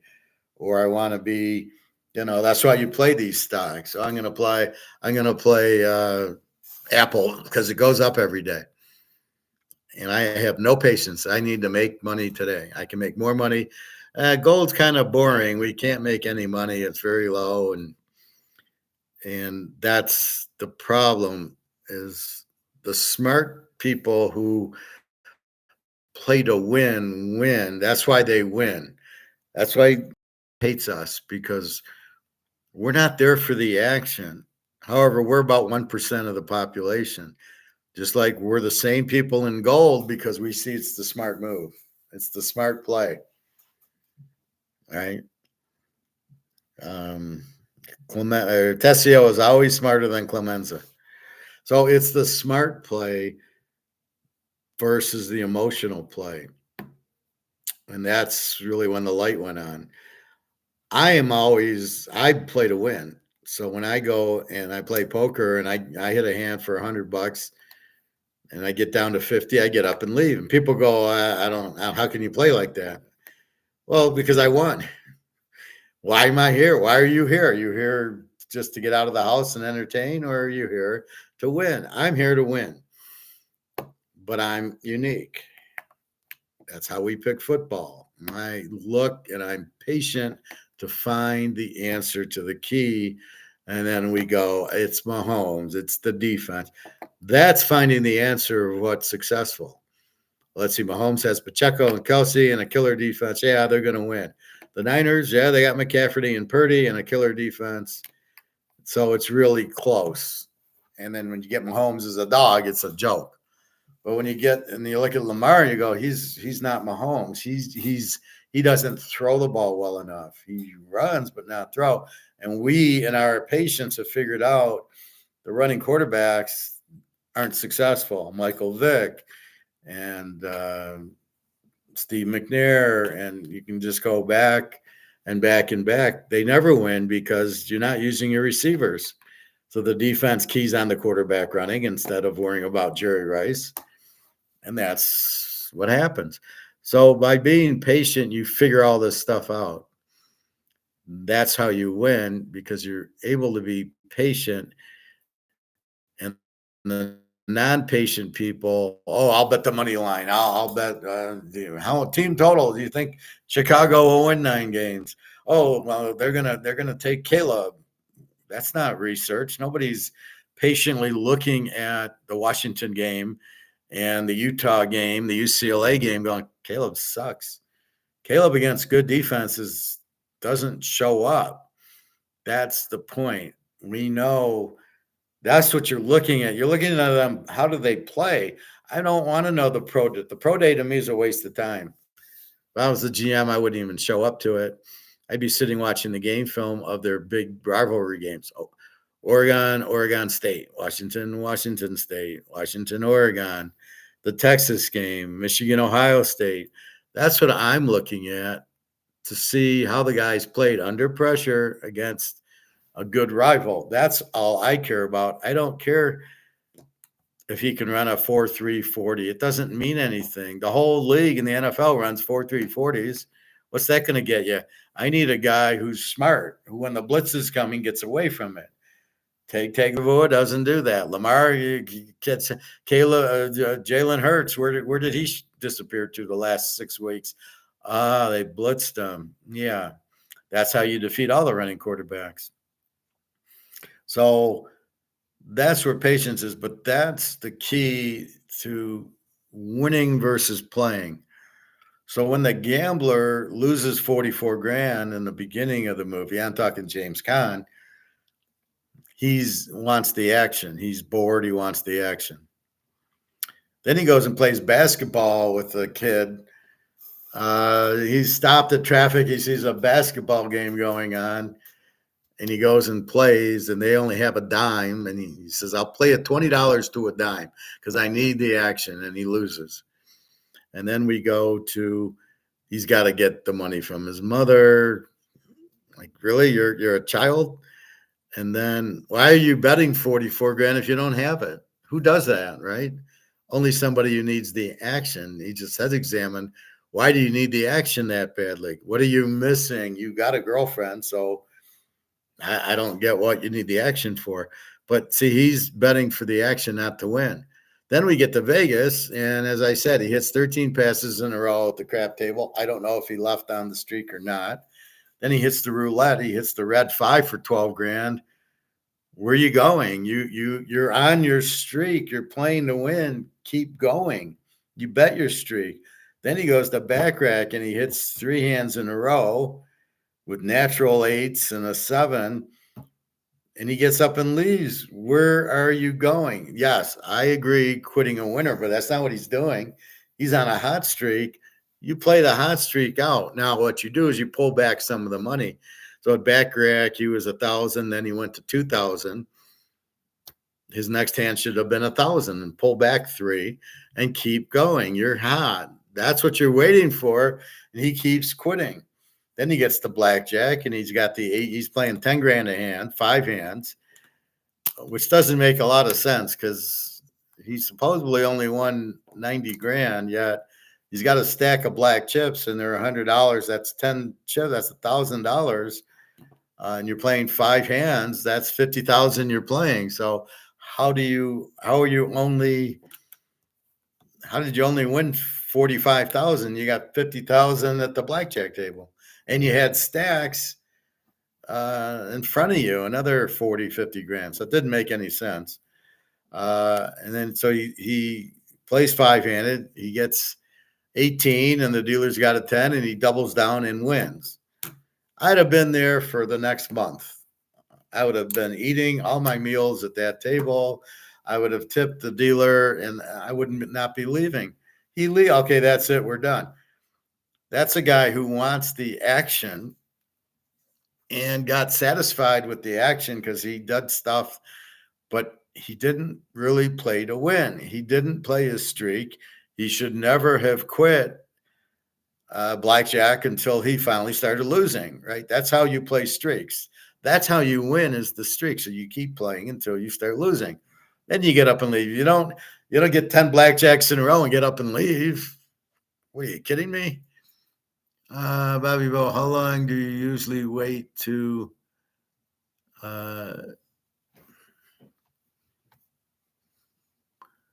lay down after eating? Oh, I sometimes I lay down, sometimes I eat and I'll go on the couch and watch a movie and I fall asleep. Lately, I fall asleep. It's 10 minutes. I mean, I would be more worried, like if you're going to go on a run or swimming, I wouldn't do that right after eating. But to lay down to sleep, I don't, 5 minutes. I mean, half the time I'm eating on the couch watching the movie, and when I get done, it goes to the commercial and I'm out, and I'm in a coma for a half hour. I want to lay down early today due to bad sleep past 2 days, but looking to eat now 5 while listening to class. Well, eat now, and yeah, you can, lay down whenever. I've never heard of a problem laying down after you ate. Look at Thanksgiving, you eat the turkey, and you go to sleep. So no, I never heard of a problem going to sleep on a stomach, on a full stomach, but you'll get up to go pee or something. But no, I've never heard of that. Only physical work you could get a cramp on. So if you went jogging or you went to play baseball or golf, I probably wouldn't do that on a full stomach. So anyway, in the gambler, he's not looking to win. He's there for the action. Hence, he doesn't know how to win. So when he because when I go to the casino or even with football or whatever we're doing sports wise, I'm looking for the streak and then I'm hammering it, right? We bet KC to beat Buffalo. We bet KC. I went 13-1 in the playoffs, pro playoffs. And then we have KC over Buffalo, and then we got KC over Frisco. Now, to me, it was a streak. I was increasing my bets, but I wasn't like, well, let's not bet the Super Bowl. It was like I couldn't wait to bet the Super Bowl. I thought that was the easiest of all.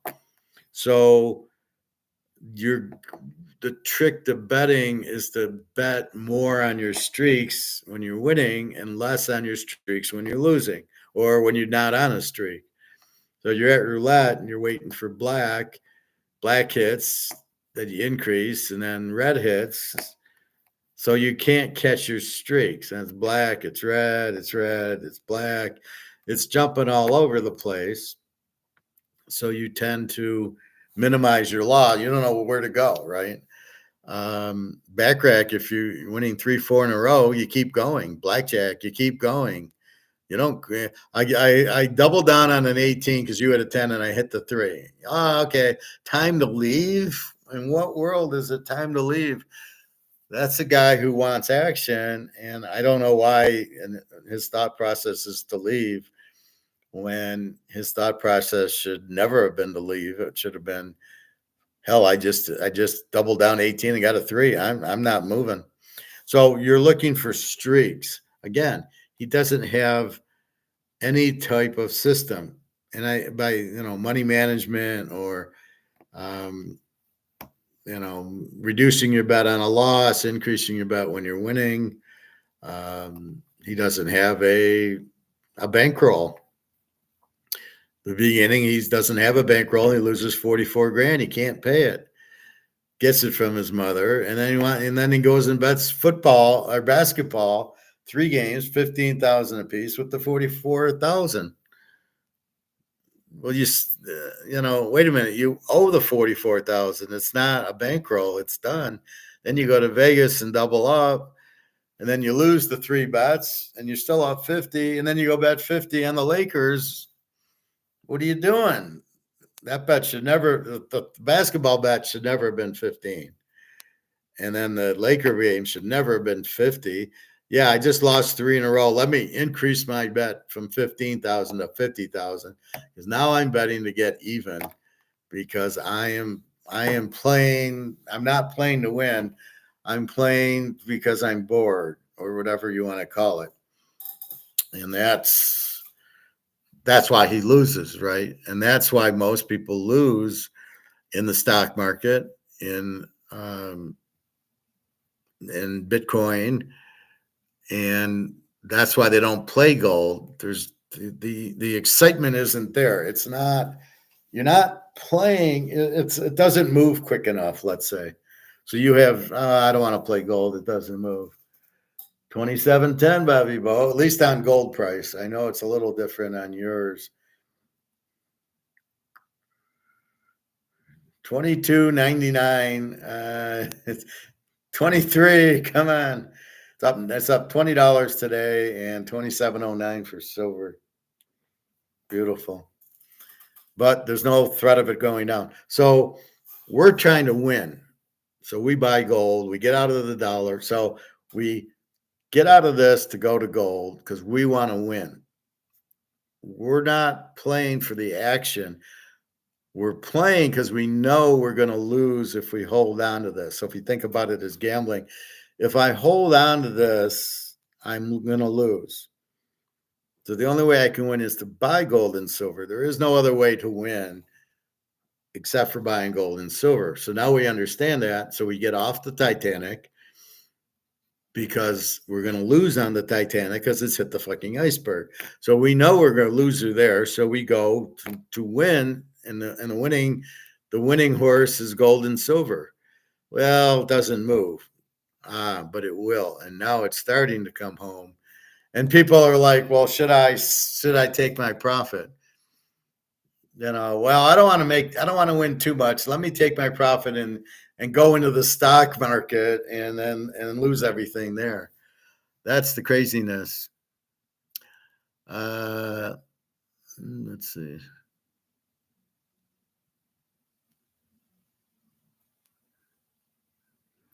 I saw silver at 21, 20.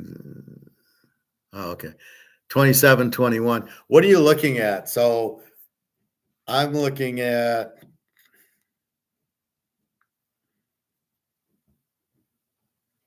I'm looking at this gold price. So silver's 27.09 and that is 22.99. You Googled silver price. Yeah, see. So if we come out here, there's the COMEX gold futures. It's 23.16. And then I think if we could switch it to silver, I'm sure it'd be much higher also. Yeah, I don't know how to switch it to silver, but you can see that's the futures are higher. But I don't know if the 27.09 is the real price or your 27.21. It's close. Oh shit, I am on futures. I am wrong. Oh man, so futures. I don't know if futures count. That's what the price is in the Oh, so you're asking me what the futures are. Okay, now I get it. Yeah, those are the contracts. So if you were to buy a future contract, it's kind of a derivative where you're saying the price at the end of, let's say, April is 27.21. And as you notice, it keeps going up because the price of the silver keeps going up. So I would use my price as the real price of gold and silver. Your price is the future price, which means I'm going to play a derivative and I'm going to bet that the price of gold and silver goes. I can sell it at 27.21. So it's at 27.09 now. So I'm betting 27.20. And the same thing with the gold. It's at 23.21.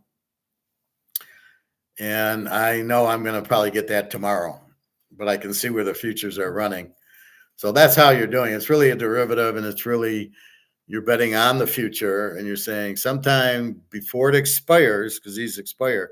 So you got like till the end of April. And so if it expires ahead of over that, then you win.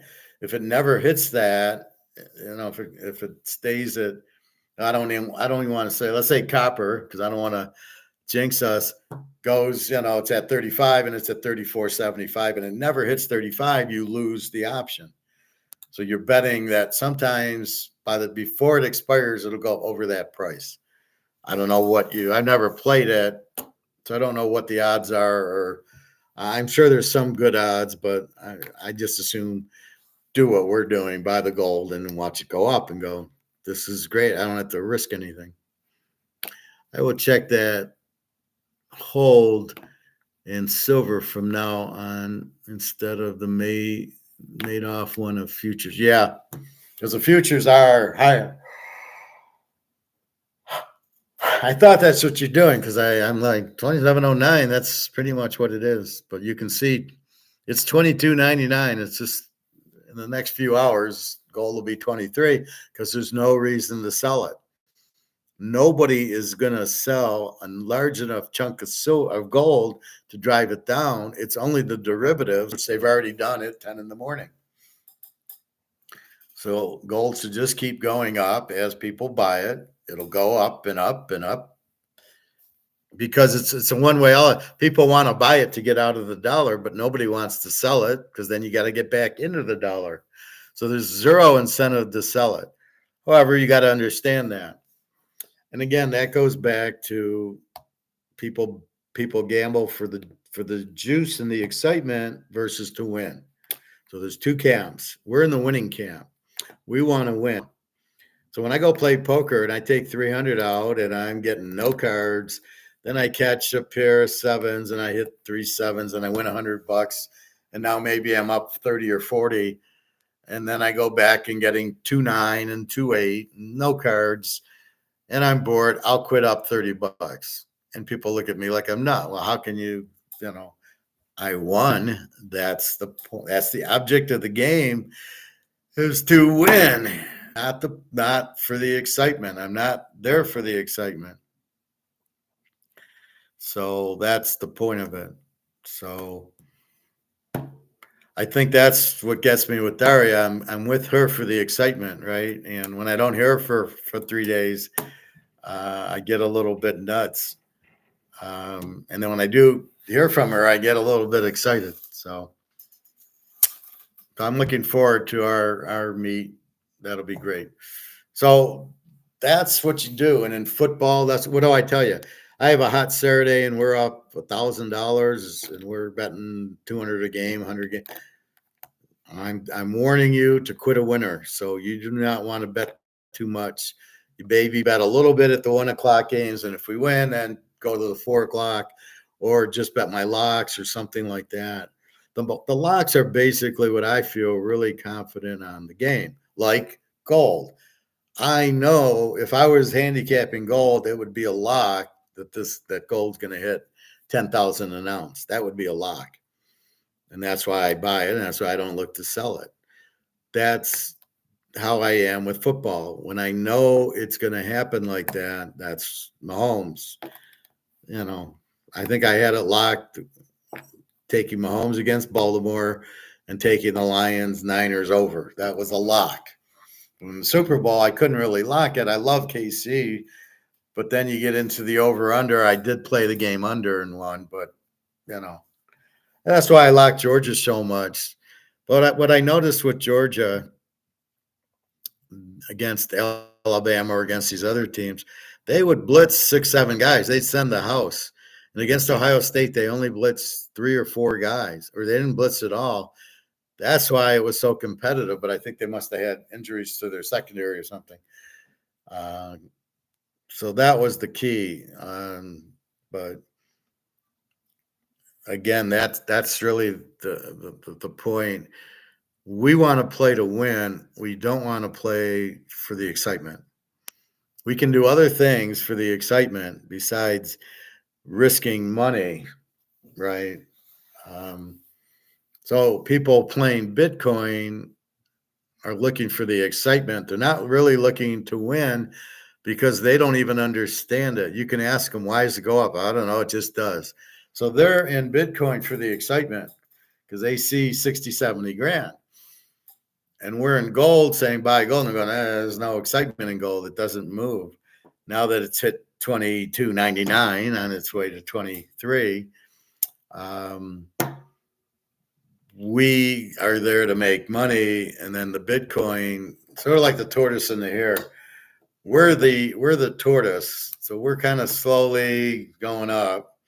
And they're the hare, and they jumped up, and now it's jumping back, and they're all over the place, and eventually we'll go past them.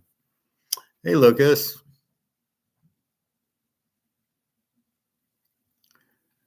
Huge day in silver. First Majestic, what is that, a stock? You and your stocks? You won't be happy until they go get crushed. I got 27.11, 3.6% for our silver. Oh, we've done it. 2,300. Let's have a parade. Gold, 2,300. Happy fucking day. There we go. Next milestone, 2,500. There we go. It's nice. But like I say, we're the tortoise. So we're going up slowly, but we're going up, and we're going up surely. And the Bitcoiners, well, they go up and they go way down, and they're in it for the action. They're not in it to make money because they don't even know when to sell it. They're just going to keep it and keep playing it. And I hope it goes to 1 million. Yeah, you probably do well playing craps. Yeah, the 7, it'll never hit. I'll just keep hitting number after number, and 6 and 8 will hit. No, 7 will never hit. I mean, that's about the difference, right? You're playing craps for the action, not necessarily the win, and that's what you're doing with Bitcoin. You're playing it for the action. You'll never cash out. You'll never sell it because you don't even know why. You're just in it for the action, and it went up a lot. You're going, oh, this is great. I actually made money. You didn't make money because you won't sell it, and that's the difference.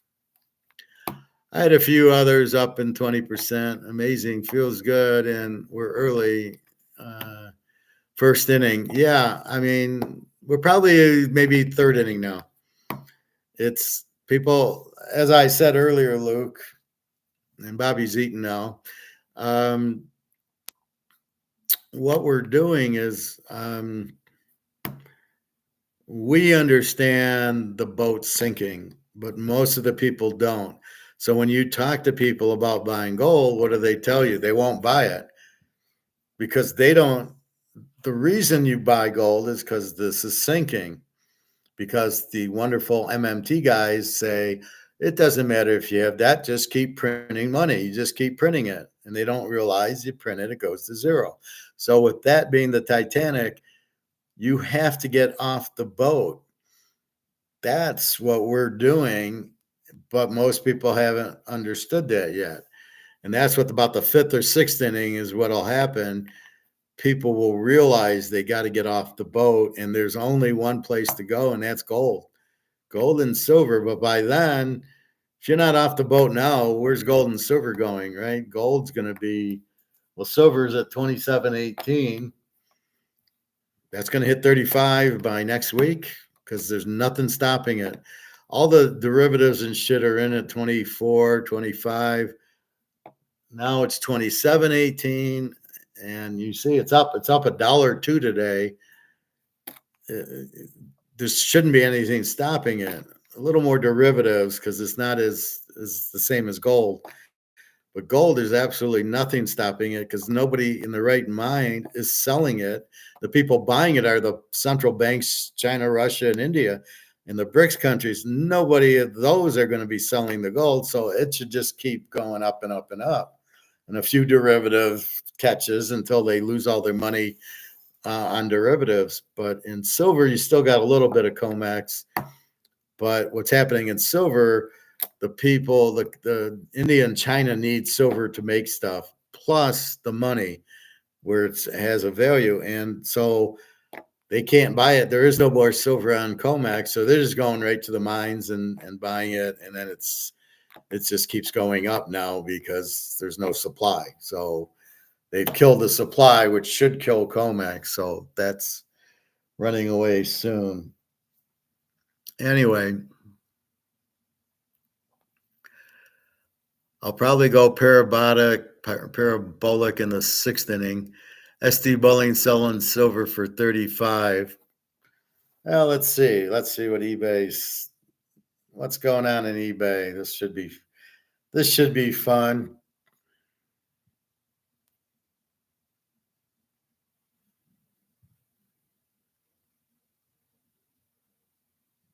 This is what I bought, but I noticed there's a 1/20th kangaroo. I bought the 1/10th kangaroo, but I'm saying in the plastic. So I bought this half ounce at $900 or so, $12.50.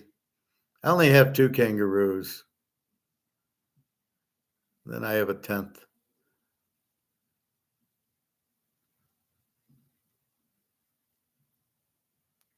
Another 1/20th.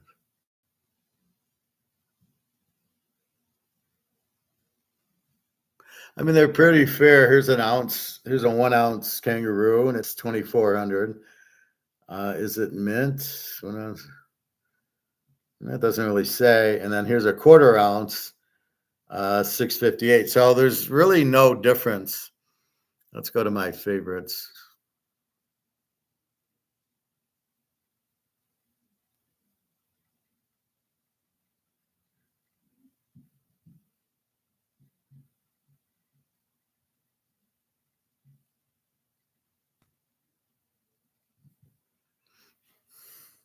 There's a new card I found, Bobby Bo.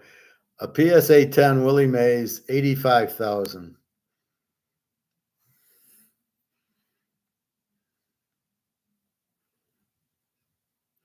All right, so here's our ounces.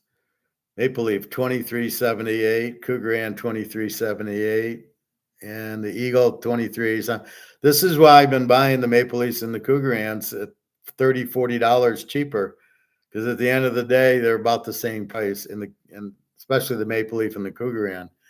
I know the Cougaran's cheaper than a Maple Leaf where I go.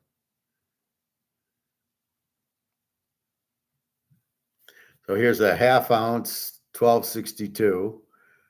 And then here's the 1/4 ounce, 648. I've been buying these at 550 up until like a week ago. He didn't. All he had was the half ounce, and it was about 1,200. I'll probably get the half ounce if he had. I don't know what he's going to have. I don't know I got to go to the store. The 1/10 I've been buying for 240, 266. The 1/10 Maple Leaf I've been buying for 230. It's up to 260. The 1/4 ounce Maple Leaf, I don't think I have too much. That's 623. The 1/4 ounce Cougaran, I have a lot of those, 621. See, look there's no difference between the Maple Leaf, the Cougaran, and then, oh, I don't know where the Eagle went. And the 1/10 Cougaran's a little bit cheaper, 245. The Maple Leaf half ounce 1161. We noticed the half ounce US was 1261. And then our Mano card 14.3 for a PSA 9. And then we see the other Mano card. Oh, it was like 80,000. So there's the half ounce Cougaran 1210. So it's really confusing because we saw the other half ounce at 11 something. Montana 1.25. There you go. So here's the silver you were talking about, 3601. And I think this is through Bullion. This is Bullion Express 3601. So keeping an eye on that. And then we've got the Jordan card, 500 grand. We've got the Nolan Ryan rookie. I think this is a 9. This is a 9 off center. An off center takes a lot out of it. 118 for a 9 off center. A solid 9 is probably $500,000, and a 10's got to be a couple million. If a 9 off center's getting 118, the 10's getting a 10.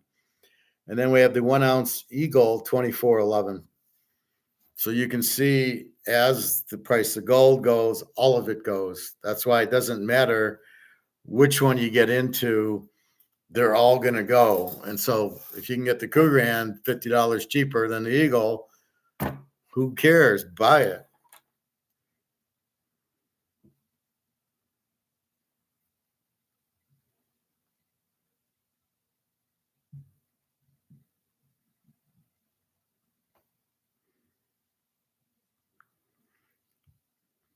So that's where we're at with the silver. You can see the IFCOM 36.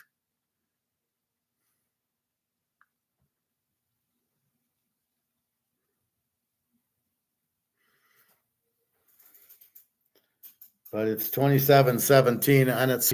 There shouldn't be a breaker in silver. It should, because they didn't put any spot on it. So it should be going, the next level should go all the way to 35, which is why you see that silver at 36, I think it was.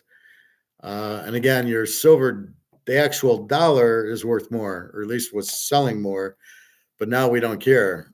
I got the bullion and whatever. I mean, we're fine with it. But wait till silver hits 100 an ounce. When it hits 100, it's 1,000. Because psychologically, people don't believe it's more. It'll go past 50. And as soon as this sucker goes and hits 65, or gets to 55 and breaks the 50, they're going to be freaking out. Oh my God, it's the all-time high. Oh, it's not paper. This is what they don't get. It's paper gold. We're talking physical gold and physical. We're talking physical silver, physical gold, not paper. So in the paper world, it's $50. In the real world, it's much, much higher, which is the point I keep trying to make. SD Bullion selling silver at 30. Okay. So back to being a winner, playing to win and playing for the juice or the excitement. And that's where Vegas gets you. How many games will the Packers win? How about player props? Did they catch the guy in basketball who kept betting against himself and he kept faking an injury? Did they throw him out of the league yet? So that's what you have with all that bullshit. And it's to get the people that don't play to win, that play for the action. They're giving you more action and they know you're going to lose. Action players always lose because they don't have anything set. They don't have a bankroll. They don't know how to quit a winner. They don't know how to bet a streak. I have all these strategies set up so I win. That's why I win in football every year. It's not an accident. It's bankroll. So I bet, and then I increase on when I get hot.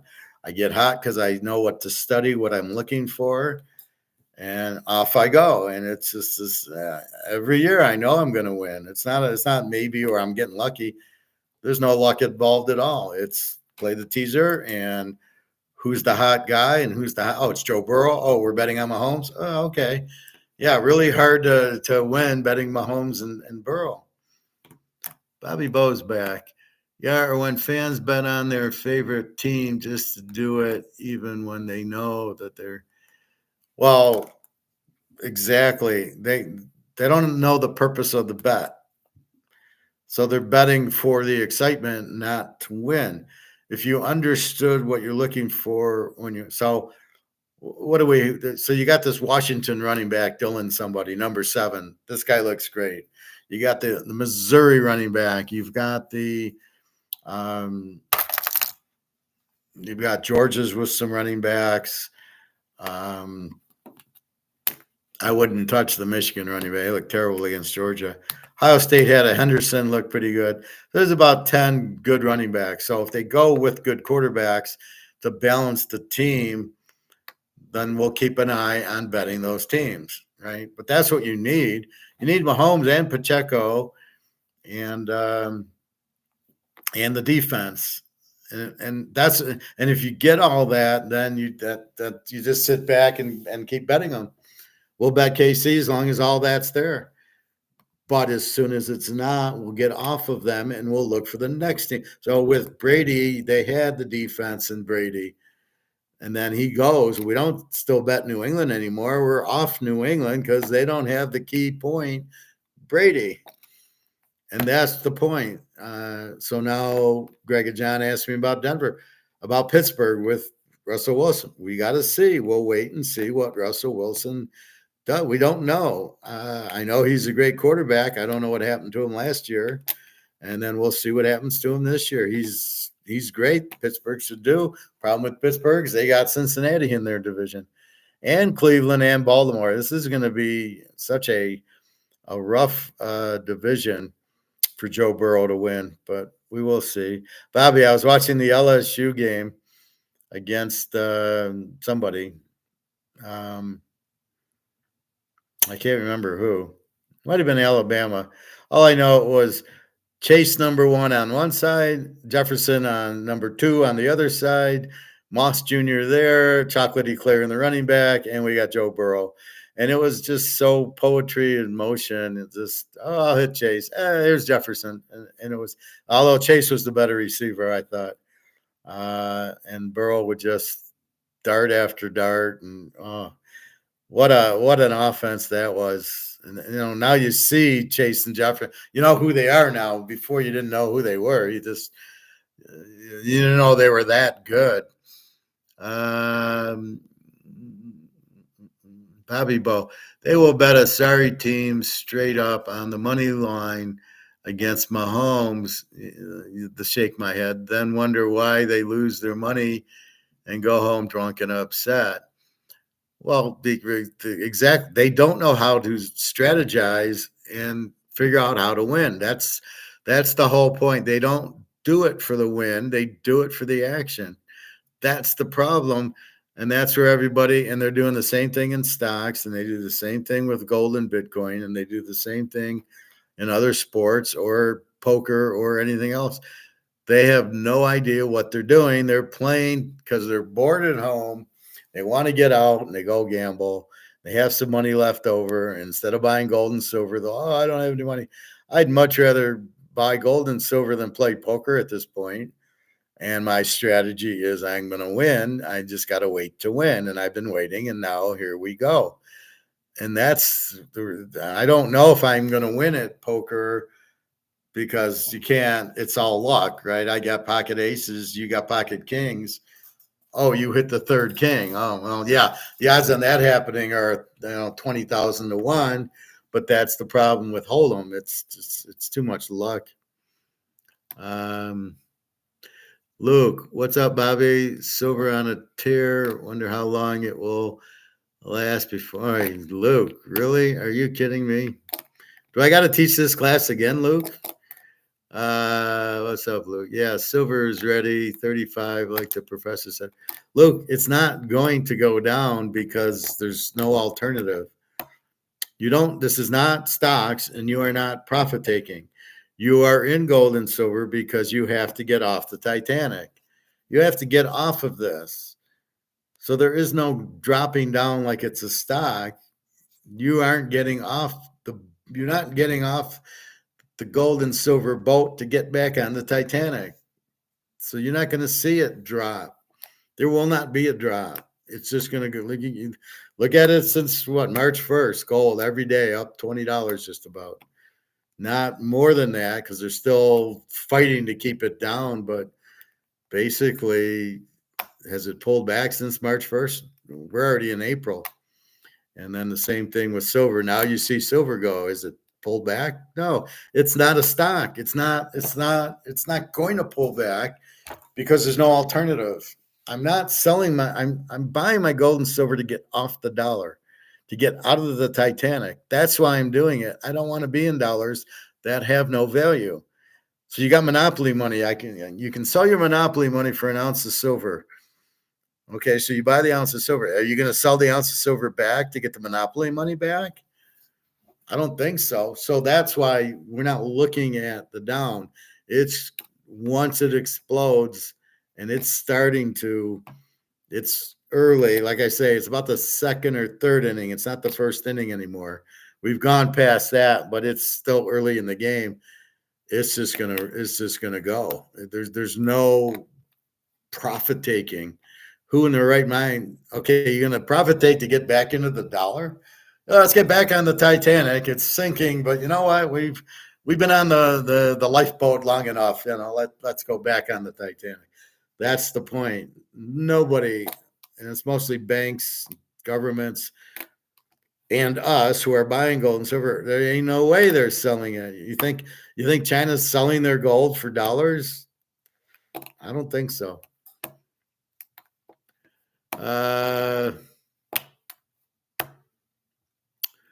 Got about another 30% upward move left before consolidation for a little bit before more up. No consolidation. I hope Luke don't go selling his big boxes at 27.10. Well, if he does, that's his own. He's not listening. I wish I had bought more. Well, you can still buy it. You can still buy silver. But once you understand it, why are you buying it in the first place? To get off the Titanic. Because these MMT guys say, oh, you can just keep printing the dollars to pay the debt off. No problem. So as long as the M2 money supply is 20.7 trillion and the inflation's at least 20%, who the hell's selling gold and silver? Now they're going to try to paint it for the election like, oh, we got inflation at 2%. And you're like, we got $21 trillion of money printed. There ain't no way you got 2% inflation. Well, we measure it on prices year over year. Why are you doing that? That's not how you measure inflation. Yeah, we know, but it'll look better if we do it that way. That's the problem, right? So it's all being lied on for the election. But if you are smart and understand, then you go, that's all bullshit. That's why I don't even listen to half the news.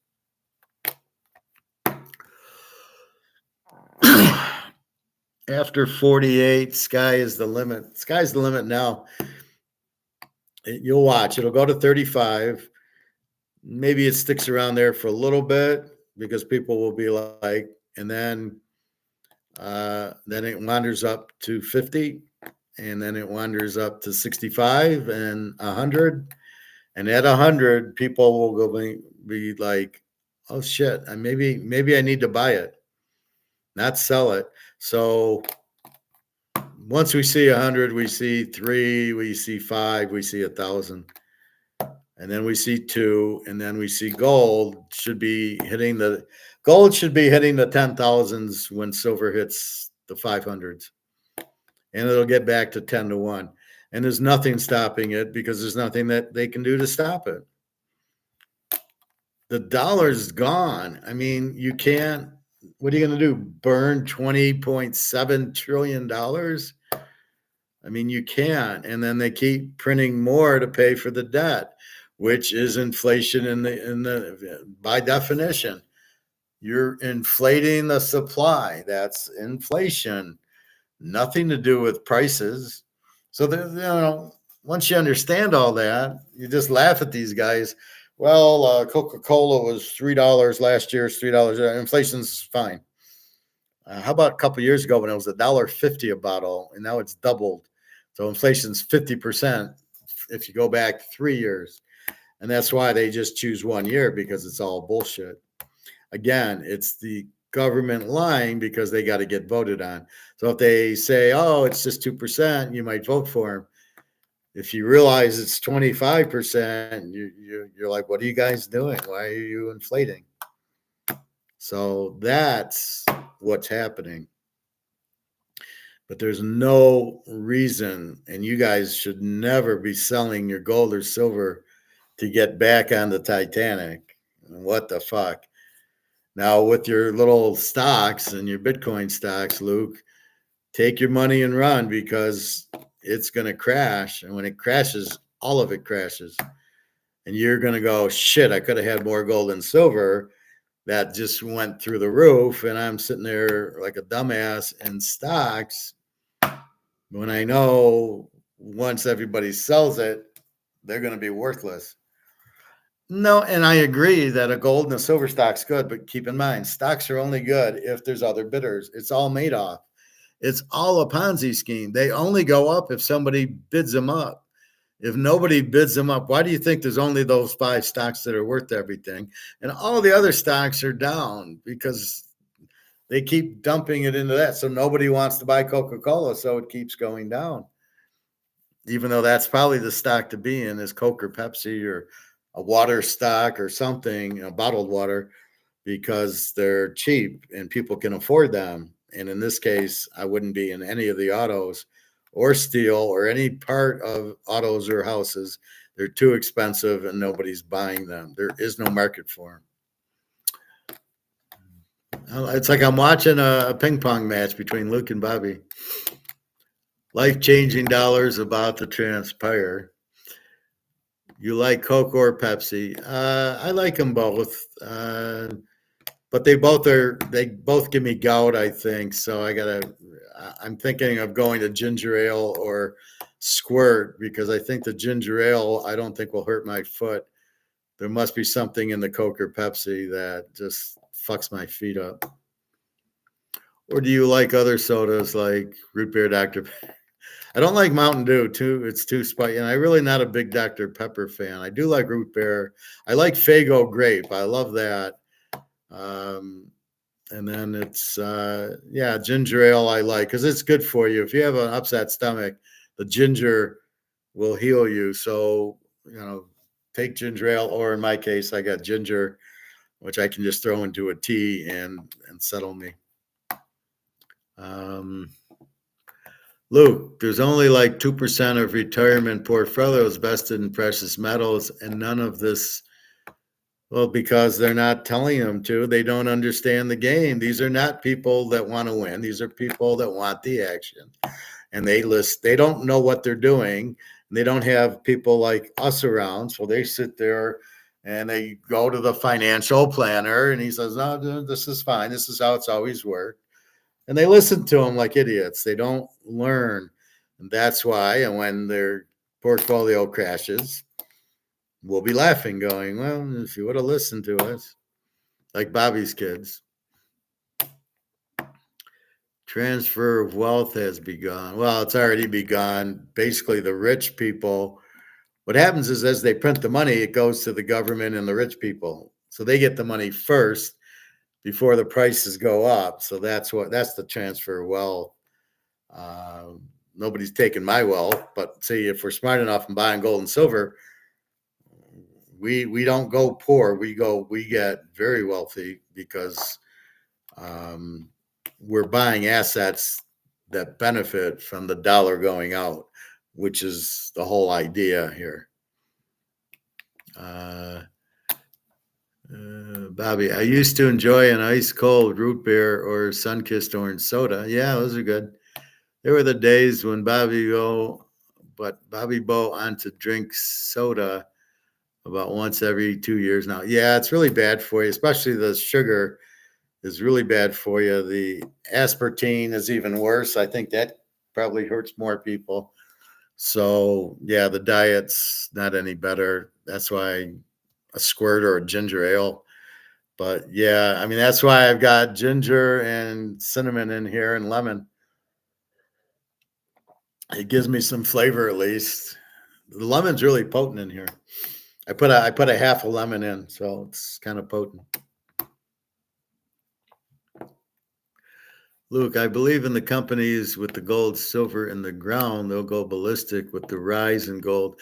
I 100% agree. I'm just saying the time is not now because when the people in the outside of the US dump their dollars to get into maybe gold and silver, then wait for that to happen and then everything like okay take the 1929 stock market, right? So it was $250, went down to 29. Everything got hit, but then it went back to 240 from the 29. So all I'm saying is let it fall and then go down. And you're fine. You're in gold and silver. You had nothing to worry about. Let it fall, then jump on it. But if you're trying to do it, you're in it, you're in the game too early. You're in the game before it started. We're still in pregame, right? Bobby's running laps in the outfield. We're taking batting practice. Not the time to buy the gold and silver. Wait till the game starts. And the game starts when the crash hits. Then you get into the gold and silver. And I agree. I mean, theoretically, they have all these ounces and it gets repriced. However, they still have pretty high cost. You're still better off buying the gold and silver than the stocks, but that's okay. I mean, then you want the action and you want to diversify. I know.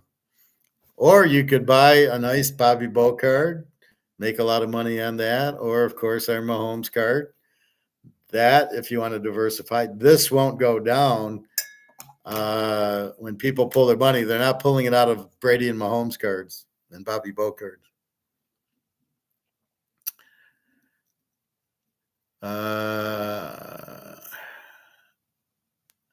Yeah, no, you're not wrong, Luke. It's just because of the money, it's all going to crash first. Let the crash happen. 1929. Just take notes. I agree, Luke. That's the beauty of investing. Well, we're all here to make money, so we've got to be patient and make the money. When done smart, it can truly change lives for the better, while most are just being clueless and not even paying attention to any markets and just going about their daily life spending money and not listening to the professor and Bobby Bow and Luke when we tell our family and friends to get gold and go, how are you going to buy? How are you going to go to the restaurant with it? So I'm in the pool and the guy goes, well, how are you going to go to the restaurant? And I says, well, how are you going to go to the restaurant with dollars? He froze. He's like, yeah. Okay, so you don't buy gold and silver, you stay in this. You're bitching at me, how am I going to go to the grocery store? And I'm going to say, how are you going to go to the grocery store with this when it's not worth anything? You tell me how you go to the grocery. I know I can go to the grocery store. They'll take my silver. They're not going to take your dollar. What are you going to do?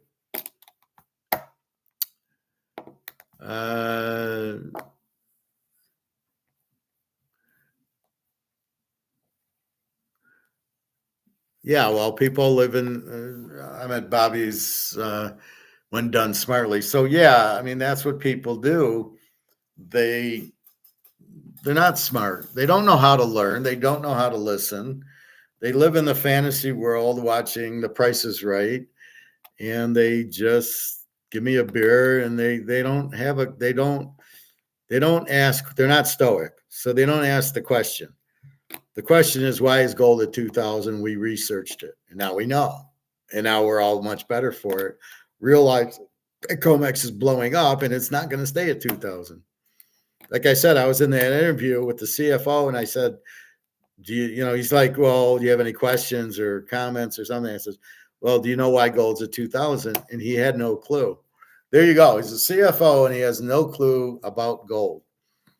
And all I did was laugh, and I should have got up and left because I don't want to work for a company where the guy who's in charge doesn't understand what gold is. and he's not going to want to listen to me. So, fuck off. I don't need that, especially now. But that's exactly right. People don't know to ask. They're not stoic. They just go through life with their head in the sand. And then when it crashes, they'll go, what happened? The government didn't tell them? It was like 9/11. Come on. It wasn't a freaking terrorist attack. It was planned. Where were the 9/11s or the 9/11s? Where were the F-14s or F-16s? How come they weren't in the air? Why didn't they shoot down the planes? Why did the buildings go down like it was demolition, like the Stardust? Nobody wants to ask those questions. Oh, but it's a conspiracy if you doubt the government, because they're always honest. Unbelievable.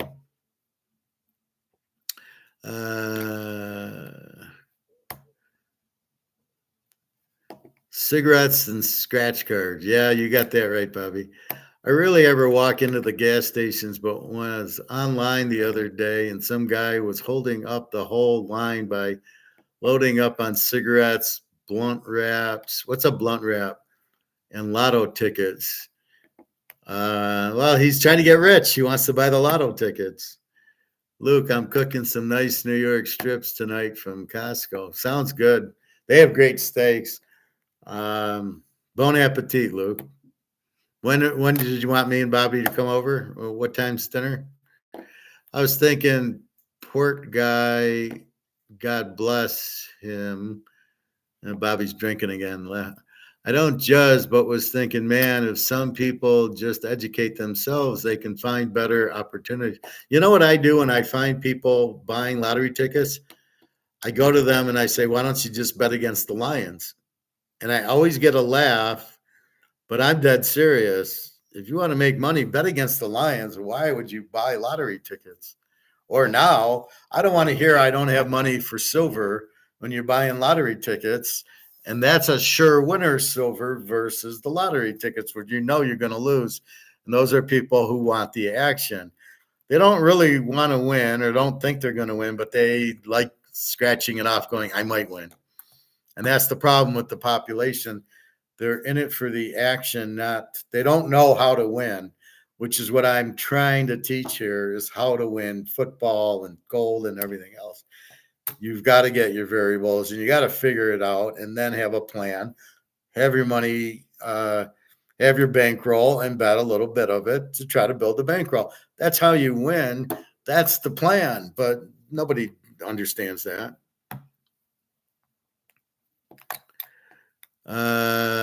Medium rare. I like a medium rare, medium. Sounds good. Now I want to go get a New York strip. I just made hamburgers, but I want to go get a New York. All of that for Saturday.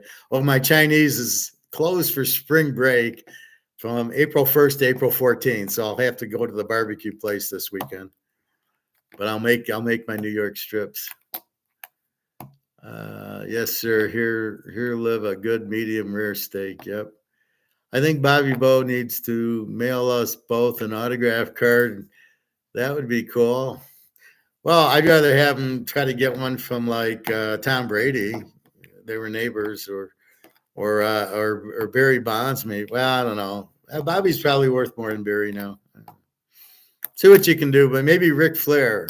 Get us an autograph of him. Bobby, yeah.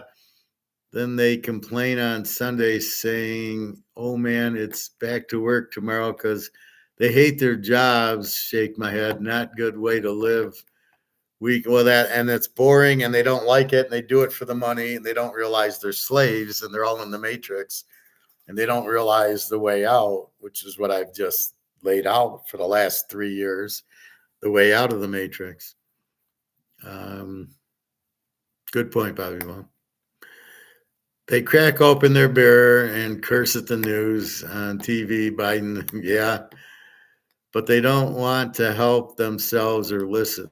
They don't know how. I don't think it's they don't want to, but they don't know how. You buy more silver? Yeah, I'll buy some more tomorrow. As long as it's still cheap. Bobby Leffield, that's a good one, Professor. Or they bet the over on Mac Brown interceptions. Well, to your point, they don't want to help themselves or listen. They don't know how. But when you tell them how, they don't want to listen. That's the amazing part. I'll try to teach the communist or some of these people about the dollar is worthless and buy gold and silver. There's no competition to it. You can't inflate it by printing more of it. It's the perfect money. It's the perfect asset. And the dollar's gone, and all the dollars in all these countries are all going to zero. So you're giving them the weapon, but they don't even want to listen to it. They don't want to learn, which is amazing, right? I mean, that's the problem. They don't want to help themselves or listen because then they might actually win, and they don't want to win. It's like the gambler I was talking about with uh with James Caan, and he keeps playing to lose. And when he's finally winning, as I said, he hits he hits the roulette wheel, but he only plays once, and then he hits backrack four hands, and then he gets up and leaves, and then he hits the 18 on the blackjack for 21, and he gets up and leaves. So when he's finally hot and he's finally hitting these things, he gets up and leaves at the time he should be there for a week. If I was on one of those heaters, I wouldn't leave the table for 2 days. I mean, you got to be. That's exactly what you want is the streak. That's what you're waiting for. So why would he get up and leave? I was scratching and clawing when pro football ended. I was 13-1 in the playoffs, going, well, I don't want it to. Let's get some more games in here. I really had it figured out at the end there, but this will be interesting. But I understand it, so I know how to what I'm looking for next year, and I'm looking for my money, my bankroll, and how to bet it. And then as the games come, we got to be patient the first 4 weeks. And we got to see Caleb Sucks, which we know. Penix, yes, let's bet him. Let's bet Bo Nix. Let's bet Daniels. We ain't betting Drake May. We ain't betting McCarthy. If they're there, we're still not betting Steve Young. And whoever Washington takes, we're not betting. And we'll bet against Minnesota. And, so it really gets down to betting on Kansas City and Cincinnati and the Niners and maybe a little Lamar against weak teams. But we got it all. We understand. I've done my homework, but I know what to look for doing my. That's why I say people ask me about analytics or algorithms, and I say forget it. There's too many variables in football to try to do a formula. I remember yelling at Nick about it. I kept saying, Nick, you can't do it. And he kept wanting to do it. I said, forget it. Don't waste your time. You cannot do it. There's too many variables. Believe me, I know. If I could, I would have. So that's what you're really trying to do. But we're doing it to try to win. When I pick football, I'm trying to win. And the same thing with poker, and the same thing with the girls and everything else. And I'm looking at the girls the same way. How do I win with the girl? Well, she's pretty. How's her personality? Is she nice? Is she stoic, or what's going on with her? And then you go up to her and see. But that way you have a better chance. And then you just be stoic with her, and she'll like you because you're stoic. Everybody likes stoic people. That's the beauty of it. Am I buying more silver? Yes, Luke, probably a little bit more. But it's hard. When I see gold there, I go right to the gold. I don't. Are you going to buy the silver bullets I showed you yesterday? I don't know what to do. Would you buy the silver bullets? They're an ounce of silver. I mean, they're worth the same as the coin. It's just it's diversification. We diversify into the bullets. They're pretty cool, actually.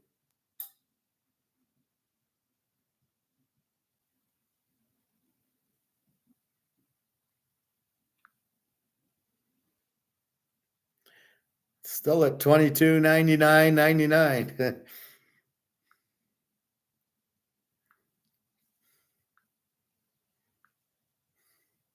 So what do you think? I mean, are you going to diversify into the bullets? Supposedly they're an ounce. I don't want to buy all those, but I could see buying a few of them. But then I could see getting in trouble for owning, a bullet. But they are kind of cool. So we'll see. But definitely buying something. I felt that's a good one, Professor. Or they can bet the over on Mac. Yeah, exactly. Yeah, next week it's going to be fun, especially when college new playoff system finally happening. Well, it'll be half the teams in the Big Ten and half in the SEC, and there'll be a couple of wild card, the ACC champ and Notre Dame, and there's no Pac-10. The Big 12 will have maybe two teams if they both go undefeated or some crap like that. Silver closed today at 27.22. Unreal. This is what I've been waiting for, betting on for 10 years. Well, you had to meet me first. Next year, CFB playoff. Well, yeah, it'll be good with 12 teams if they do it right. I mean, you screwed Georgia, Oregon, Florida State this year. You had 7 easy that you screwed 3 of them.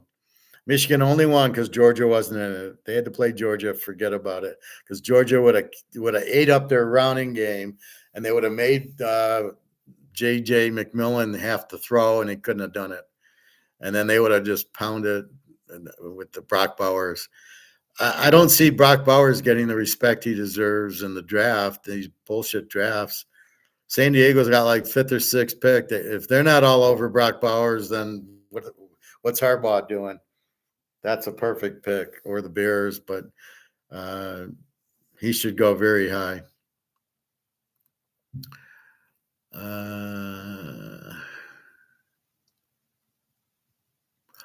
Yeah, the Big 12 will now be the Big 2.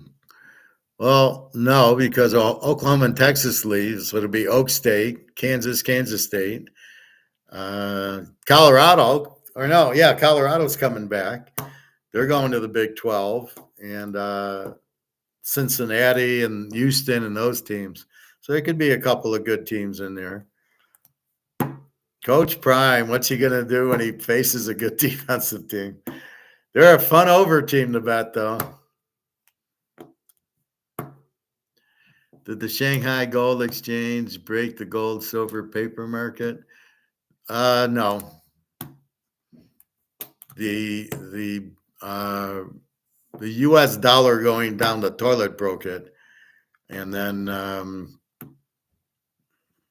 basically the all the central bank who are buying gold broke it, because all of a sudden demand went through the roof, and so COMEX tries to short it, and that's how they make their money. Gold goes down.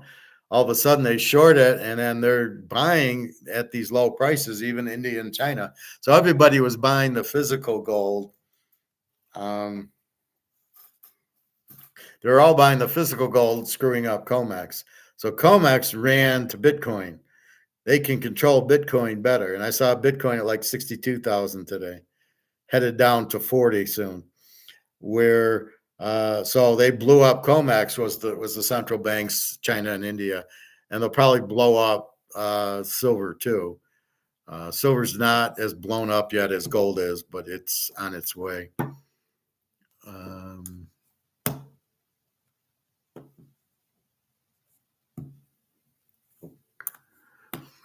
You started buying in 2014, Luke? That's cool, man. Where did you read that? Where did I miss that?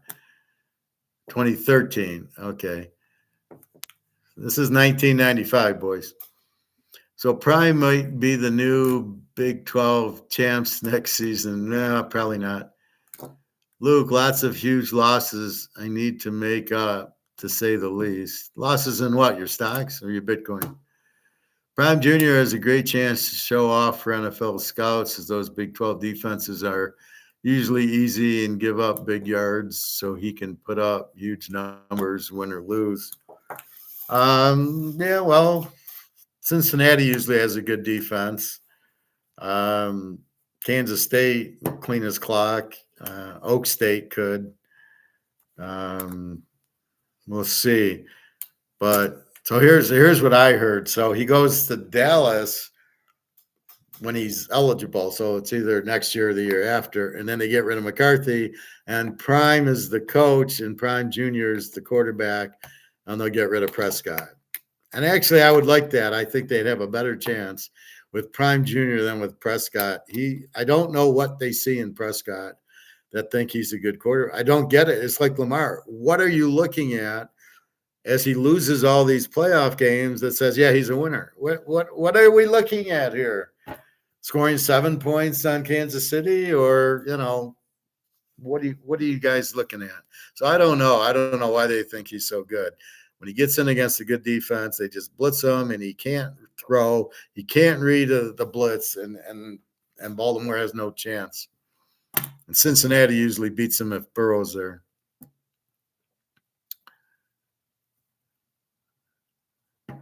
Prime Jr. Okay. I sold the rest of my Bitcoin 2 days ago for more silver miners. I don't know. I would have bought more gold, I think. See, again, how long are you going to hold your miners for? You do know it's going to crash. So you've got to be very careful. You're trying to get into the miners thinking they're going up when silver goes up, but you're missing the crash point. You're missing the 1929 when every stock crashed. That's what you're not seeing that. So it's wait till it crashes, then get into your silver miners. But why don't you just be in silver and gold right now? And then when it crashes, who cares? They'll be going to the moon. And then if you want, sell a little to buy the winners. But nobody's going to be buying stocks very soon. When it crashes, ain't nobody buying any stocks, and the silver miners can't go up without. It's a Ponzi scheme. Remember, it can only go up if somebody bids it up. If nobody bids it up, stocks can't go up. So if you're at Coke at $40 and nobody wants to buy it, it is not going to 41, no matter how good it looks. The silver miners, the gold miner, Newmont Mining will not go up if nobody buys the gold stock. How are they doing? Gold's been going up, silver's going up. Are the miners up? Just be careful, because they're going to just sell all their stocks, the out of country guys. It all makes sense, because why else would they keep McCarthy and also hold on extending Dak? The huge possibility that they go with Prime and Junior. Well, and it would work for Dallas. They'd be all excited. Prime, and he played there, and then Prime Junior is, the next superstar, the next Caleb. He just better hope he's not in with Rising. He won't be the one pick. Bobby, Pirates are 6-0, best start to the season since Bobby was there. I think Bobby should be playing again. I'm sure you could play in the outfield, Bobby, and no problem. Lukey had lost money on stocks or Bitcoin in the past. Lost tons in the miners, made a bunch in Bitcoin. Shifter over to miners 2 years ago and lost a shitload. Then professor talking me into increasing physical last year, and I did. Yeah, again, stocks are a Ponzi scheme. Only can go up if more people buy, and if everybody dumps, they have to go down. So but nobody's going to the miners. They're all going to Amazon and Apple. And so you got to realize that. And therefore, even though it makes sense to me also, I ain't touching Newmont Mining until the stock market crashes. So it's at 35, 36. When it's at about 6,000, I would think about buying it. Of course, by then we'll have so much in gold and silver, it won't really matter, will it? So that's the point you're missing, Luke. Just sit in gold and silver. You don't have to worry about the miners. You'll be just, and then you'll be back on the government, right? They'll be 1099ing you for stock going up. Where if you're in gold and silver, they don't have a clue. You do not get 1099. They don't know you have gold and silver. So you're missing that point too. But See, that's the problem. Luke had a good idea with the minors. He knew it was going up as it is, but the right play was the physical, not the stocks, because you could just hold the physical. We didn't lose anything. And now we're finally starting to see it where he was in the stocks waiting. Good idea, but it didn't go up. So he's losing money. And that's the thing with the physical. We're not losing anything. In fact, we're out of the dollar, and Luke stayed in the dollar. He stayed in the dollar in the Ponzi scheme of the stocks. We got out of the dollar into the gold and silver. It's the only play. And you don't need to diversify just to diversify. That's because they don't know what they're doing, so they diversify and hope something hits. That's why they do it. We diversify because we want to be in Kangaroos, Philharmonics, and Maple Leafs. So that's how we're diversifying. It's all gold and silver, though. That's it. So Jenna's a happy camper as we're starting to move up. Daria is going to be a happy camper, but she's got to meet me. She wants the gold and silver. She has to meet me. So we will see. So her daughter was sick with the fever today or flu, so she's staying home from school. I just hope Daria doesn't get the flu now. I mean, it's hard not to, but she's on medicine, the daughter. I paid for that.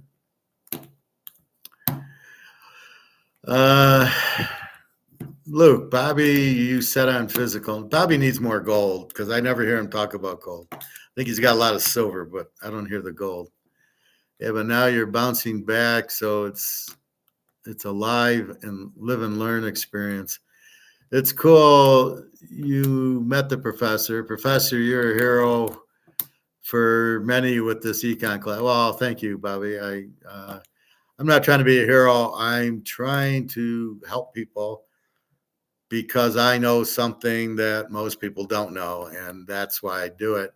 I've always done the football. If you go into when you go on the channel and you see my little Teaserking, it's 14 years. So I've been on here 14 years, but the last 3, once I realized what's going on with the economy, I had to speak up. So that's kind of why I'm doing it. But I'm here to teach because I know there's, like I said, Natasha's friend in Germany, Natasha's Jenna's friend from the Ukraine. The war started. She ran to Berlin, and her friend, I think it's Anastasia, was living in Odessa, and the Russians bombed her house or something. So she leaves, and now she's in Berlin also, and she's into gold and silver. And she says, "How did you learn it?" And I says, "I had a master's class." So she at least listened to me, which I was nice that I was able to help her. I like when people listen and get it, right? Then I feel good about it. So yeah, I did that, but yeah, I mean I'm always trying to help, but people are too stupid to understand that. So when I'm in the hot tub with the communists, I'm just trying to help them, but they get antagonist look of stay out of my business, or the guy in the locker room saying, "Well, I don't know who you are." Well, okay, why don't you ask who I am? If I'm talking about gold, you should say, "Well, what's your background?" Instead of saying, "Well, I don't know who you are, so I'm not going to listen to you." Don't give me that. Okay, fine. I mean, how many other guys are coming up to you about, do you have gold? It's the only savior.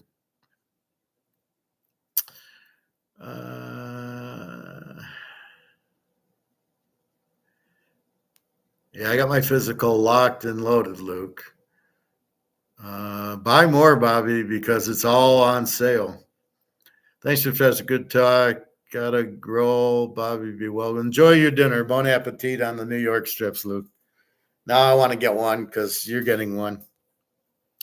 But Bobby, I would get more, as much as you can afford when you get those paychecks from the Mets. Now, if they won't pay you in gold and silver when you get it, just keep buying it. You know where it's headed, so it's a no-brainer, right? It's just a no-brainer. Just $29 an ounce for silver. I mean, it's like a joke. It's like getting tangerines at a dime a piece. You get them just because of that.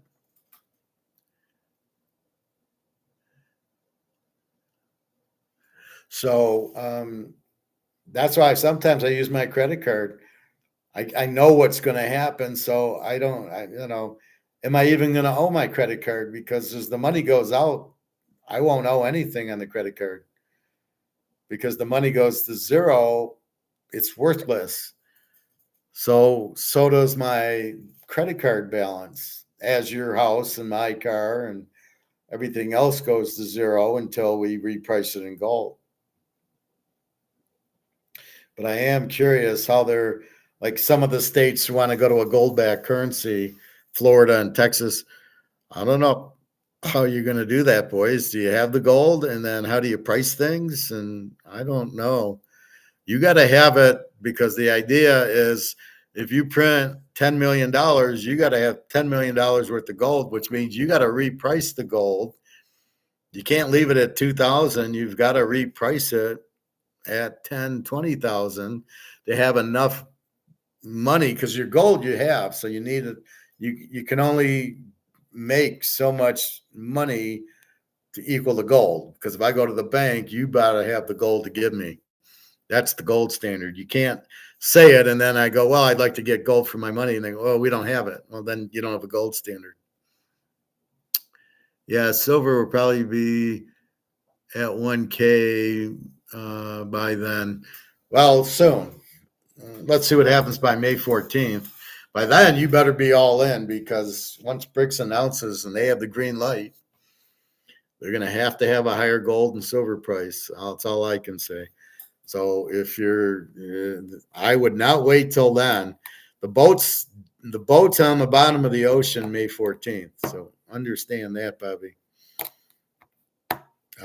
There's no reason to wait. You see what's happening, and there's nothing going to stop it because nobody's selling. Nobody's selling to get back on the Titanic.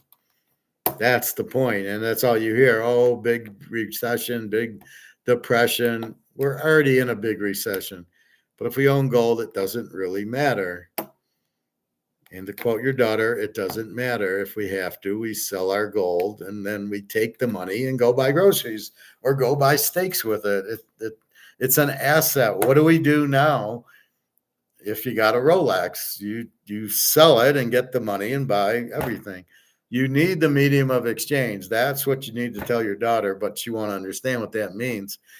That's the problem. You got to go back to the beginning and explain MMT and printing money's inflation and then medium of exchange. Just have her watch a class. I'll do a class for her. She can't listen to you because she doesn't really trust you enough to listen to you, or you can't explain it well enough. I'll do a class for her and then she can watch it and then she'll understand and go, now I get it. She doesn't get it. And her mind can only focus on how are you going to go to the grocery store with silver and gold or go to the restaurant? How are you going to pay for it with silver? And you're not. Silver will be the payment because he'll accept silver. But we're in phases. This is going out. When this goes out, there'll be a new medium of exchange, and the gold and silver will be zooming. Well, silver's headed to $1,000. It's headed much higher because once COMEX is broken, there's nothing to hold it down, and nobody's selling their gold, especially the gold. The silver bank, the central banks are all buying it. They don't have a reason to sell it. So why would the price go down? There's nobody selling it. Oh, I did get that little warning about having the wrestling on. So I had to go in and then it cut it So if you went into my yesterday's, you won't see the wrestling, but we know where it is, and we watch it on YouTube. And but it says it's not a strike. It's just a what do you call it? It's Vince McMahon saying you can't use this for anything, right? Only we, unless you have copyright, you can't use our thing. That's why sometimes some of these I can use, some I can't. Like their Crypto Queen, one of them I couldn't use, the others I was able to use. I wonder where she's hiding. But see, the crypto people don't get it. They don't they're not winners, so they don't know when to sell. And that's the problem. If I'm playing poker and I start with 300, I get to 600, I play some more hands, but if I start losing, I quit. A winner. I get out, I sell, goodbye. These Bitcoin players would play poker, they'd get up, they'd start with 3, get to 700, and then lose it all and scratch their head going, what the hell, I was up. And then they get all upset. I was up 700 and now I got 0. Most people leave the poker room with 0. I'm one of the few that actually leave up 100 or maybe down 100. I don't necessarily lose my whole bankroll. It depends how I'm feeling and playing and the cards I'm getting. So I could easily go and not lose my 300, but I'm playing to win.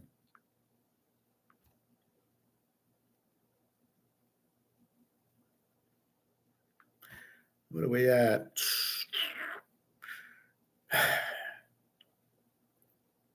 22.99.88. I can't get to 2,300. I was there for a minute.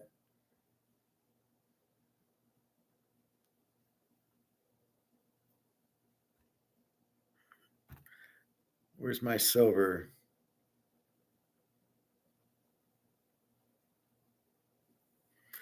So basically gold's 2,300 on here. I can't get a silver number.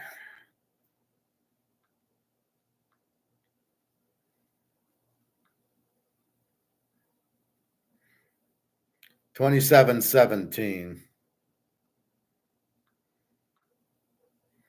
So silver's $27.17, up another $1. So this is what I love. You think, well, gold and silver don't give dividends, so why buy them? There's no dividend. I love that excuse. Well, it doesn't give dividends. Yeah, I made 3.8% in one day, and if I go to my gold, the past 30 days, gold's gone up $150, 7%. Has any stock gone up 7% in the last 30 days? $150. So I don't want to hear, well, gold just sits there, there's no dividends. Well, when you get COMEX and the paper bullshit out of it, it moves like it's on fire. And that's really the bottom line. So what did I tell you? It's $15, $20 every day. Same thing today, $15, $20. Silver now is moving $1 a day and will keep going to 35. There'll be some resistance there, and then it's on its way to 50. And then goodbye, Charlie. The bye-bye blues. We'll see $100 silver, and everybody go, oh my God, how did that? What's causing that? What's causing gold to go up? Well, they got COMEX and the price fixing out of the way. That's what's causing it. I love that. They have no clue about price fixing, or they don't want to talk about it. It's amazing. Well, we can't say that JP Morgan was price fixing. So we'll say the central banks are buying it.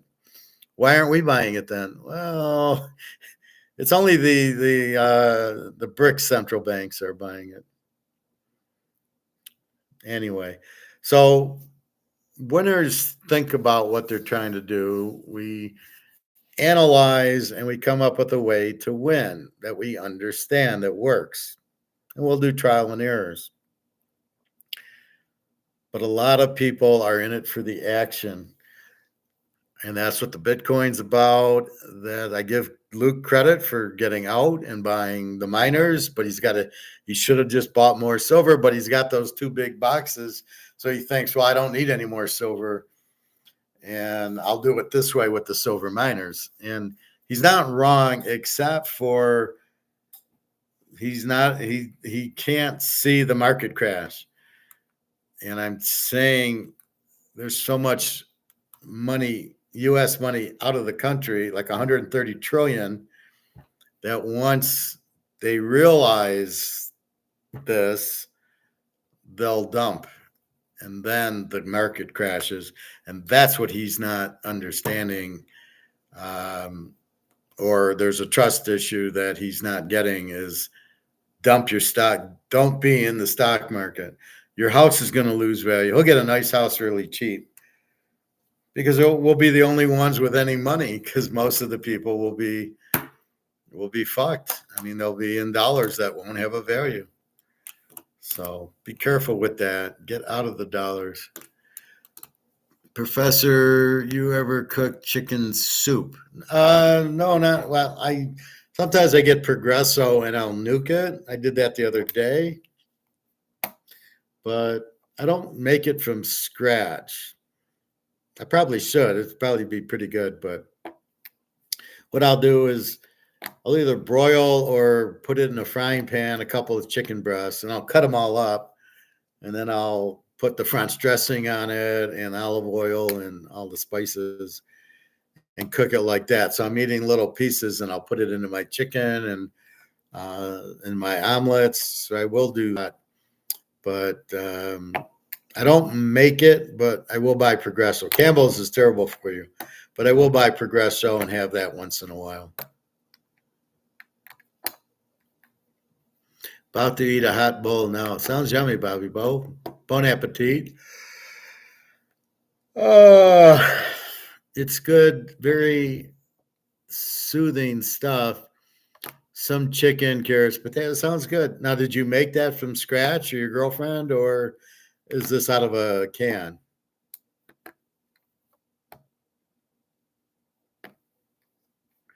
Yeah, Donovan until he got hurt. That was the thing. Everybody on the Campbell soup would get injured or have a bad year. Most of them would get injured. Yeah, I remember Donovan. See, now that's when Andy Reid was not a good coach.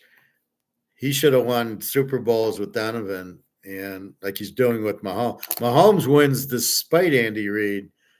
Donovan couldn't win despite Andy Reid. So that was the difference. Your Dominican girl made me some good. So she makes it from scratch. So that's good. So are you staying stoic with her? You're the man. You help her out. She likes that. She cooks pretty damn good. She's school like that and likes to cook. Well, there you go. You can get her in a figure four and you take care of her too. Did you give her any silver or gold yet? Or she got to earn it? So I give it with Jenna when I meet her. I'm so excited that when we meet at the hotel, like in Barcelona or Berlin, it's the first thing I do is okay, here's your goal. Now she expects it, right? But now she wants jewelry. And I'm like, why? I mean, I'm giving you gold and silver. Why do you want jewelry? It's funny. And she likes perfume. So we go to the store. I buy her a nice perfume. Last time we looked for boots, but she didn't want any. She couldn't find any. And then we get souvenirs for her kids. And she's happy that way.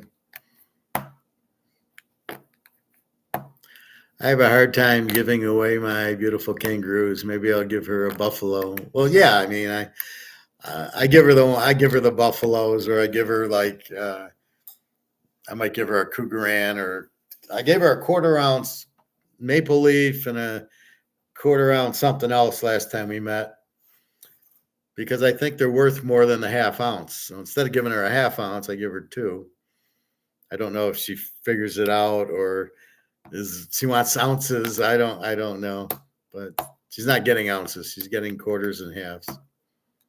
But I won't give her the dimes because then she'll get mad. Oh, it's such a small coin. So I give her that to keep her happy. I'll do the same with Daria when I meet her. I might give her an ounce. But they know, they understand gold. Very good. I am very overprotective of my kangaroos, eagles. Well, I love the Philharmonics, but yeah, I mean, I don't blame you. I mean, that's why you have the buffalo. Like I said, you got to have some silver to give out as birthday gifts or stuff like that. I remember when I met Alyssa many years ago, I started liking her and I gave her a quarter-ounce eagle. But then I only had a few, right? I didn't have what I have now. And I think I said it's worth, I think it was worth like $350 the quarter ounce. So it was probably 1,200, 1,300 an ounce at the time. But it's going way up. Just be patient. And now I tell her it's worth 700. And her mom's got it. She kept it. And I said, don't sell it yet. I'll tell you when to sell it. Another year, and then she'll be a rich little girl. That's what the people don't understand, how wealthy they're going to get with the gold and silver that we give them.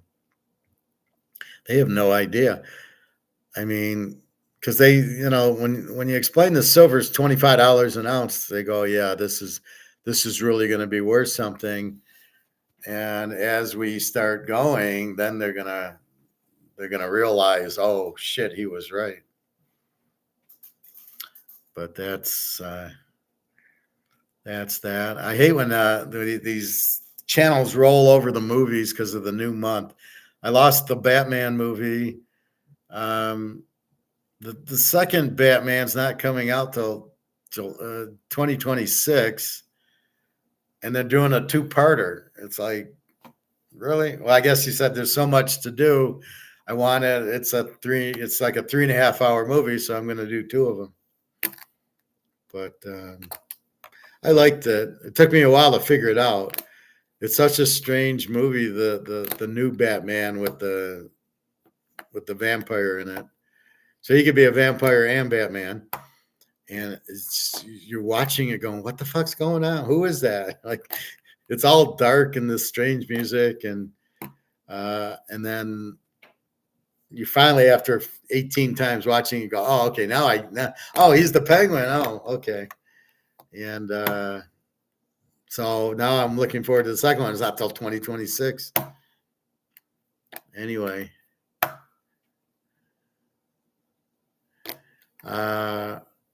You're going to bring medals to Serbia. Absolutely. I'll bring some for Daria.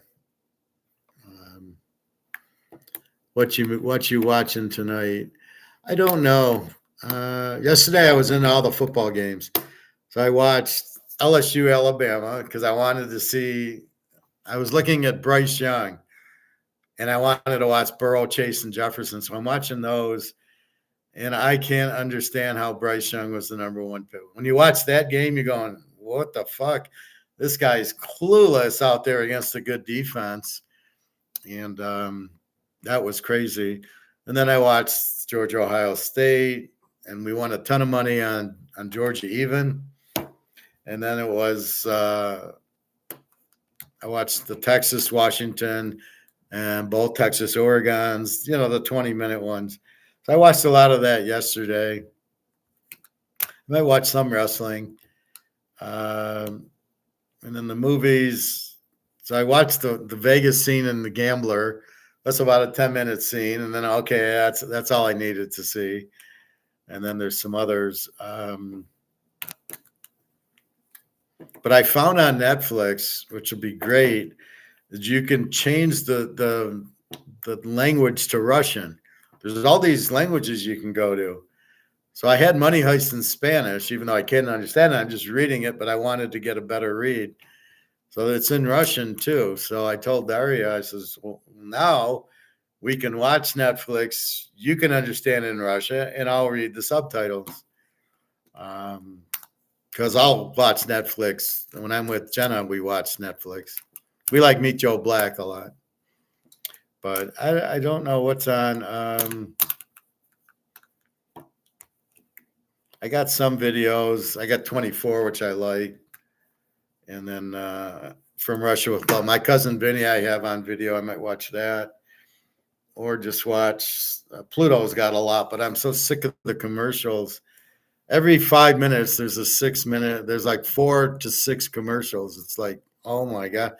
And if I'm watching football, I go back, I rewind it about 20 seconds so I can get into the thing. They score a fucking touchdown and they go to a commercial before like it ends, right? The guy just scores, you're all the emotion, and then it's commercial. So I rewind it back to the touchdown, but I can't watch ESPN because Herb Kirkstreet keeps going through the fucking play. Well, look how they blocked, and look at this guy blocked, and he shows it 5 times. I don't want to see the play 5 times. I can rewind if I want to see the play again. Can we get on to the next? Let's just show the plays. I don't need to see you analyze and shut the fuck up, Herb. I can't stand that guy. So it's hard for me to watch ESPN replays of games. It's just, I don't need to see the play 8 times, or when it's like the referees are doing the instant, are doing the look. Well, we got to watch the play 25 times and waste 5 minutes for the call. Who cares? It's the replay of the game. I don't care about the play. The fucking communists trying to get you to understand referees or whatever rules. Anyway, I would watch a college football game, but it will get me too excited, then let down when I realize football is still 5 months away. So I need to wait till it gets close. I'll tell you, watch that 2019 Georgia LSU game, and you won't be saying that. That Georgia was my Georgia defense with Jake Fromm against Burrow, Chase, and Jefferson. Man, believe me, you watch that, you'll be fine. You'll have a good night. Maybe I can watch that WrestleMania 3 match you showed yesterday. That was a great match. Absolutely. And then you get into the WrestleMania. I think WrestleMania is coming up. So they go open the WrestleMania and you can see these other matches. There's one Hogan against The Rock, WrestleMania 8 or so, which should be a good one. But yeah, they'll show you all the WrestleMania ones. So if you get into that clip, then and then you go to the next ones underneath, and they're more good WrestleMania ones. But those are good. Those are 20, 30 minutes. It's exciting. You go to the next one, and the next one.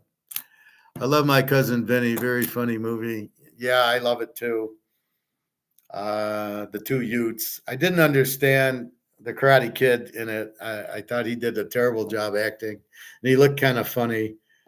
And even Marissa Tomei with the accent, she thought she won for best actress or something, but the guy read the card wrong. She really didn't win for it, but she took the award. But good concept. I liked Herman Munster in it. He was good, and Vinny was good. But I like the $200. Let's see. So I can knock the shit out of you and collect the $200. And then he says, show me the 200. And he has it roll. He says, well, fan it out. Let me see. And he's got like $10 on him. Oh, it's funny. I like Joe Pesci better in those than I do in these mafia movies. He's like 3'5" and he's beating up these guys. That's where I'm really having a stoic problem. I'm watching movies and I'm going, this just doesn't make sense. What was I watching yesterday? Something stoic.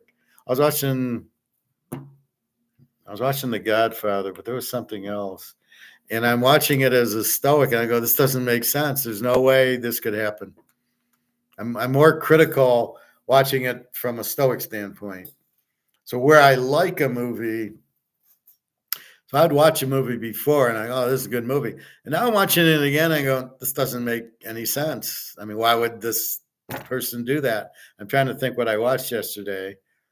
But it doesn't make sense. Why would they do that? And that's what I don't like about The Gambler with James Caan. It's like, how could he lose 44 grand? They're going to let him play?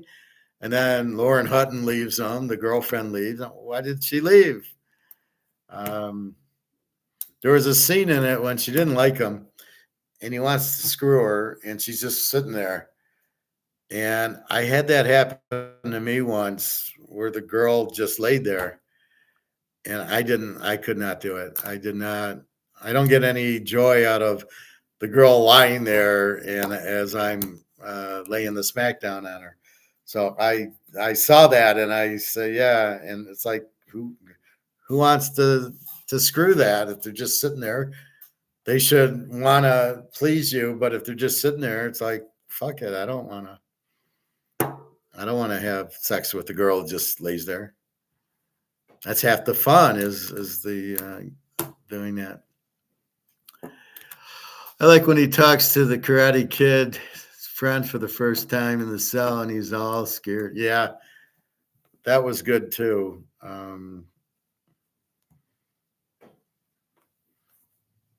And then he keeps getting woken up in the morning. You said that train doesn't come through at 5. He says, no, it doesn't. It's usually come here at 4:30. And then he finds out that he could get the files copied. I love that one. It's like, dude, you have no idea. Yeah, you're so clueless. You've been out of 7 times the charm to pass the exam. Yeah, it's just classic lines. And you love then they have a fight at the end, Marissa Tomei and him. Then they get back together, and it's so typical. They find each other, they have the fight, and then they get back together. The happy ending. That's a bit much. It's always, why do we need the fight? Let's just keep them happy, and that's it. We don't have to have a fight to then have them get back together. That's sort of like a team. What was that one game where we had a big bet on it, and it was it was my Florida State Auburn game where it gets down to the end, and I'm winning with Florida State, and Auburn scores on that long run, 35, 40-yard run, and then Auburn gets the lead, and then I got to come down with 10 seconds left and throw the touchdown to win it. And why couldn't we just hold them and that would have been it? No, I gotta give up a touchdown and now I gotta get one back. I hated that. I couldn't watch the game. I just would check the score once in a while. But yeah, I thought the Karate Kid was way out of cast. Like, what's he doing in this movie? And he didn't even try any karate in the jail, and he looked dorky. I didn't get him casted. Anyway, I don't know if I'll watch that, but I did get the DVDs. 24 I have. I like that. Although I'm looking for season 8. I got season 7, and I got the one in Europe, in England, and I got season 2, 4, 5, 6, 7. I like season 5 the best when they get the corrupt president, and I'm thinking it's Joe Biden. I keep watching that one going, this is exactly what's happening now. All the corruption in the government. We need Jack Bauer to straighten everything out. That's how funny that is. Anyway, I'm going to go eat. Anything else, Bobby Bo? So again, there's a difference between people that win and people that play for the action. You don't want to play for the action. I would suggest you play poker with your friends for no money if you want the action. But when you invest in gold and silver and stocks, because in poker and craps, you better play to win. And that's really what I'm noticing is it's all made to play for the juice, not to win, because you can't win if you're betting these how many games a team will win and you know, money line. That I never would play the money line in football. That's the stupidest bet there is. So you got the money line bets, you got the prop bets. Who will catch the? What color the Gatorade will be? Like, are you seriously are betting that? Um, Although I wonder how fixed that is. If I'm pouring the Gatorade, I know it's yellow. I'm gonna call Bobby Bogo. Okay, I just poured it. It's yellow. Bet the yellow. I mean, so I wouldn't trust the color of the Gatorade. That's a that's a Madoff all there. So be careful of the Madoff. Get the hell out of all the shit. If you're in gold, you got nothing to worry about. I like the part when the loud train comes through at 4 in the morning, and he runs out shooting the gun. Yeah. Well, no, he shot the gun when he was at the guy's house, and it was an owl, and he starts shooting the gun. And then they end up sleeping in the car. And he gets caught in the mud in Alabama. I didn't get caught in the mud in Alabama. A little disappointed. Wow, silver 27.23.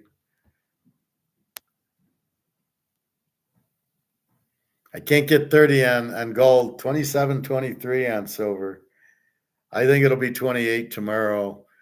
And then 30, and by the weekend, 30 something, and then 35, and then little resistance, and then on to 40, 45. 27.24. There you go. You made 4% just owning your silver. That's why I'm not big on why do I want to own the stocks when I can make all this money on the silver. So we will talk tomorrow on that. You're doing things to win. Now, you sell the gold and silver if that was the idea, but that's not the idea. We are not buying it to make profit on it because it went up a few dollars. Because then the key is we don't want to be in the Titanic. So to sell our gold and silver now puts us back in the Titanic. We don't want to sell it. So when the gold back currency, BRICS currency hits, then maybe we can think about it because we're then going into the gold back currency.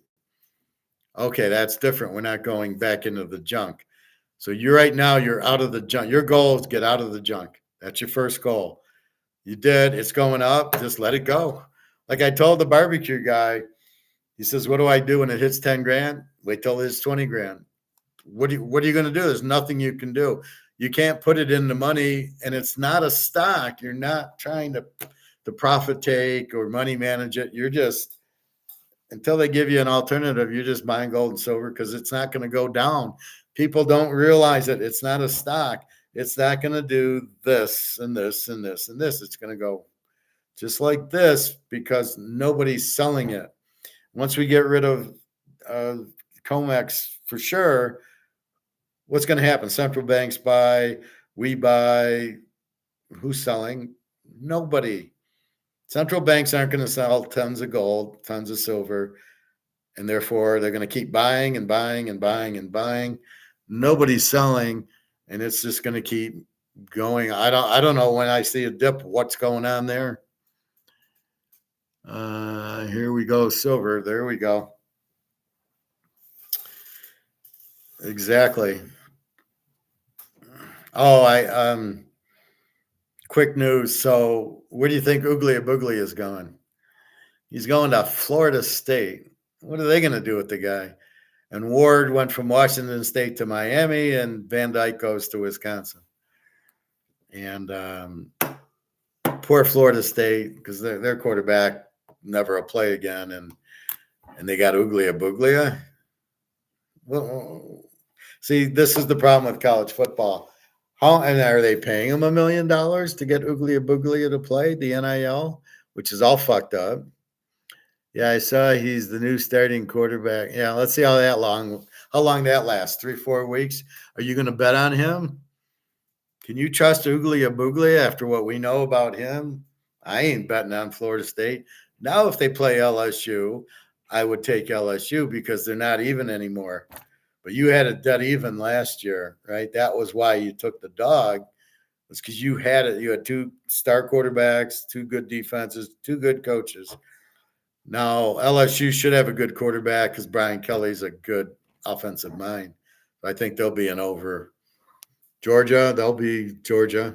You don't have to worry. Alabama will be different with Washington, with their head coach, but he'll be good. I would pay Ugubu not to play for me. Oh, you just don't you just sit him on the bench. I mean, why? The best that Florida State can hope is he gets injured. But this is ridiculous, paying these guys $1 million to play college football for you. Really? Are you saying this guy's better than Gabriel? I don't like that he left Oklahoma to go to Oregon. I thought he was going to get drafted. And Cam Rising staying at Utah. He's finally ready to play. But, Penix is gone and Bo Nix is gone. I don't know why nobody loves Bo Nix. I don't know. I watch him play and I'm like, Jesus Christ. There's nothing wrong with Bo Nix. There's nothing wrong with Penix and Daniels. I don't get why they're after Caleb and Drake May and McCarthy.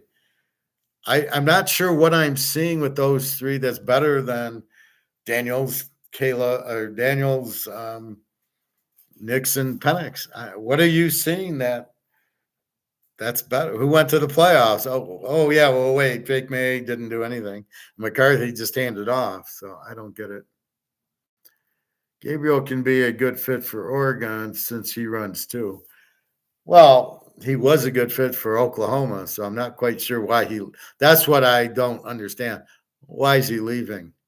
Why are you leaving Oklahoma to go to Oregon? You're at Oklahoma. I mean, it's not, Michigan State or something.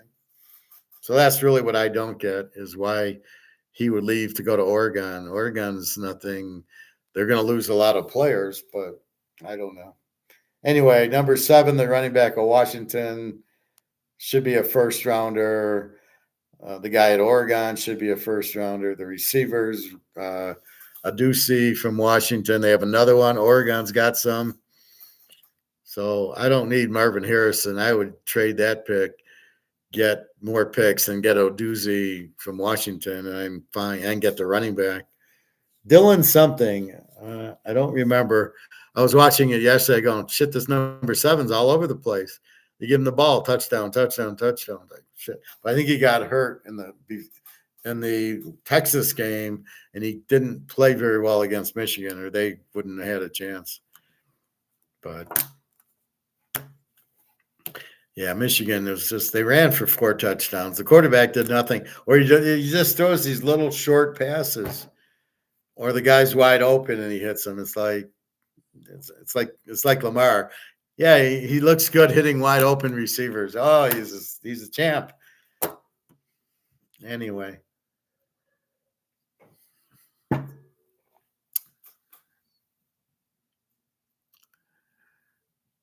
Well, he is going to the SEC. And if he had to place Georgia and Alabama, although we're curious, Washington did not have that great defense like Oregon did.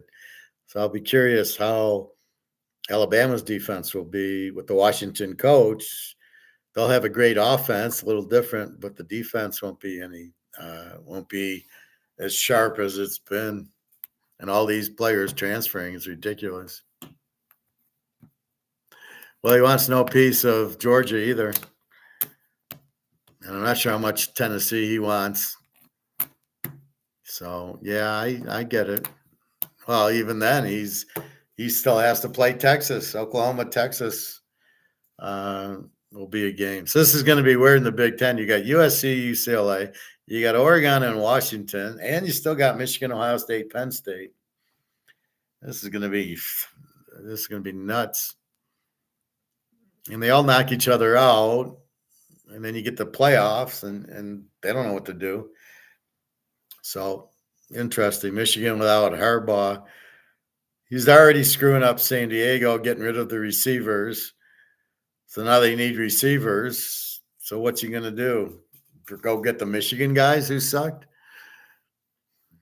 I don't know how Michigan won. Well, Michigan had the easiest schedule I've ever seen. That's a joke. I don't even like get excited like Michigan won the national title. Like I have my 2004 shirt. I couldn't even get one now. Besides cheating and having the world's easiest schedule, I have no respect for what they did. They didn't have to play Georgia or Oregon. They couldn't have beat either team. So I'm really disappointed.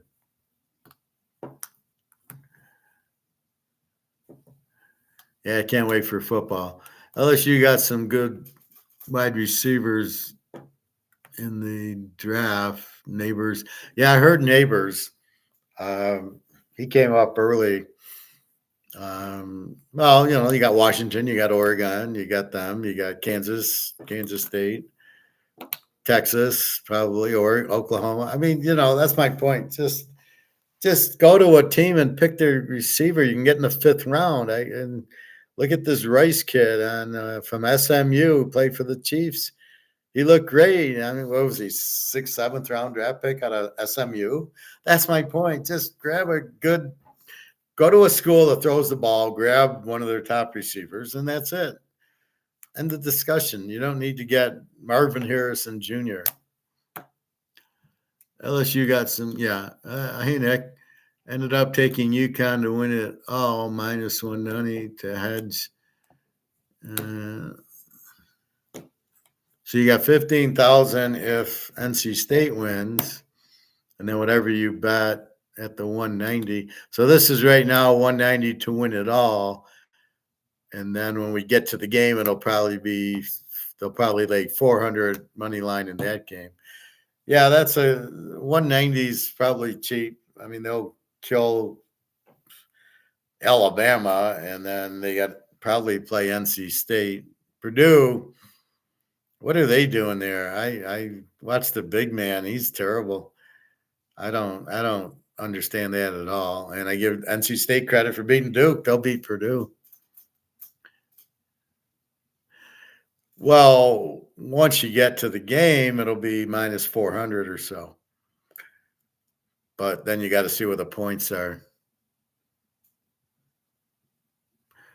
Yeah, I don't get Purdue. I'm not, again, this is the first basketball I've watched. I watched a little of the Connecticut game on the the 20-minute game. And they look like they have good plays. Like they got guys crossing in the middle and underneath, and they hit them and they lay the ball up. And nobody else does that. They're all just kind of standing around. But they'll win. I mean, there's no chance. Nobody out there. I heard the women's basketball game's been good. UConn has best coach in country. It helps a ton. Well, is he the best coach? I think you're talking the men's. I don't know. I never heard of him, but Coach K's gone and Bobby Knight's gone, so all the good coaches are gone.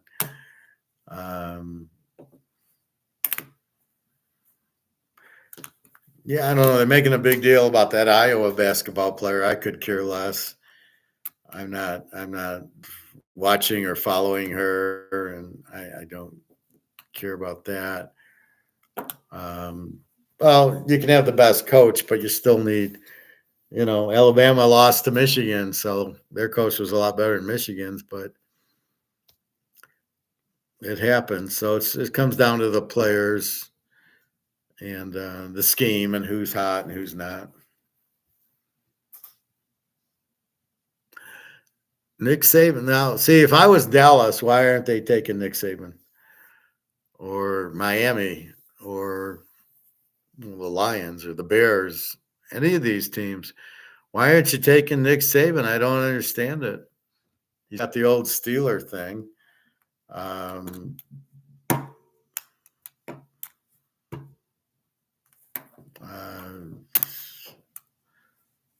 Baltimore could use them. Their coach is terrible. San Diego got Harbaugh. Oakland could use them. That's for sure. Or Well, Denver's got my guys. So yeah, Oakland, and Miami, they could definitely use him.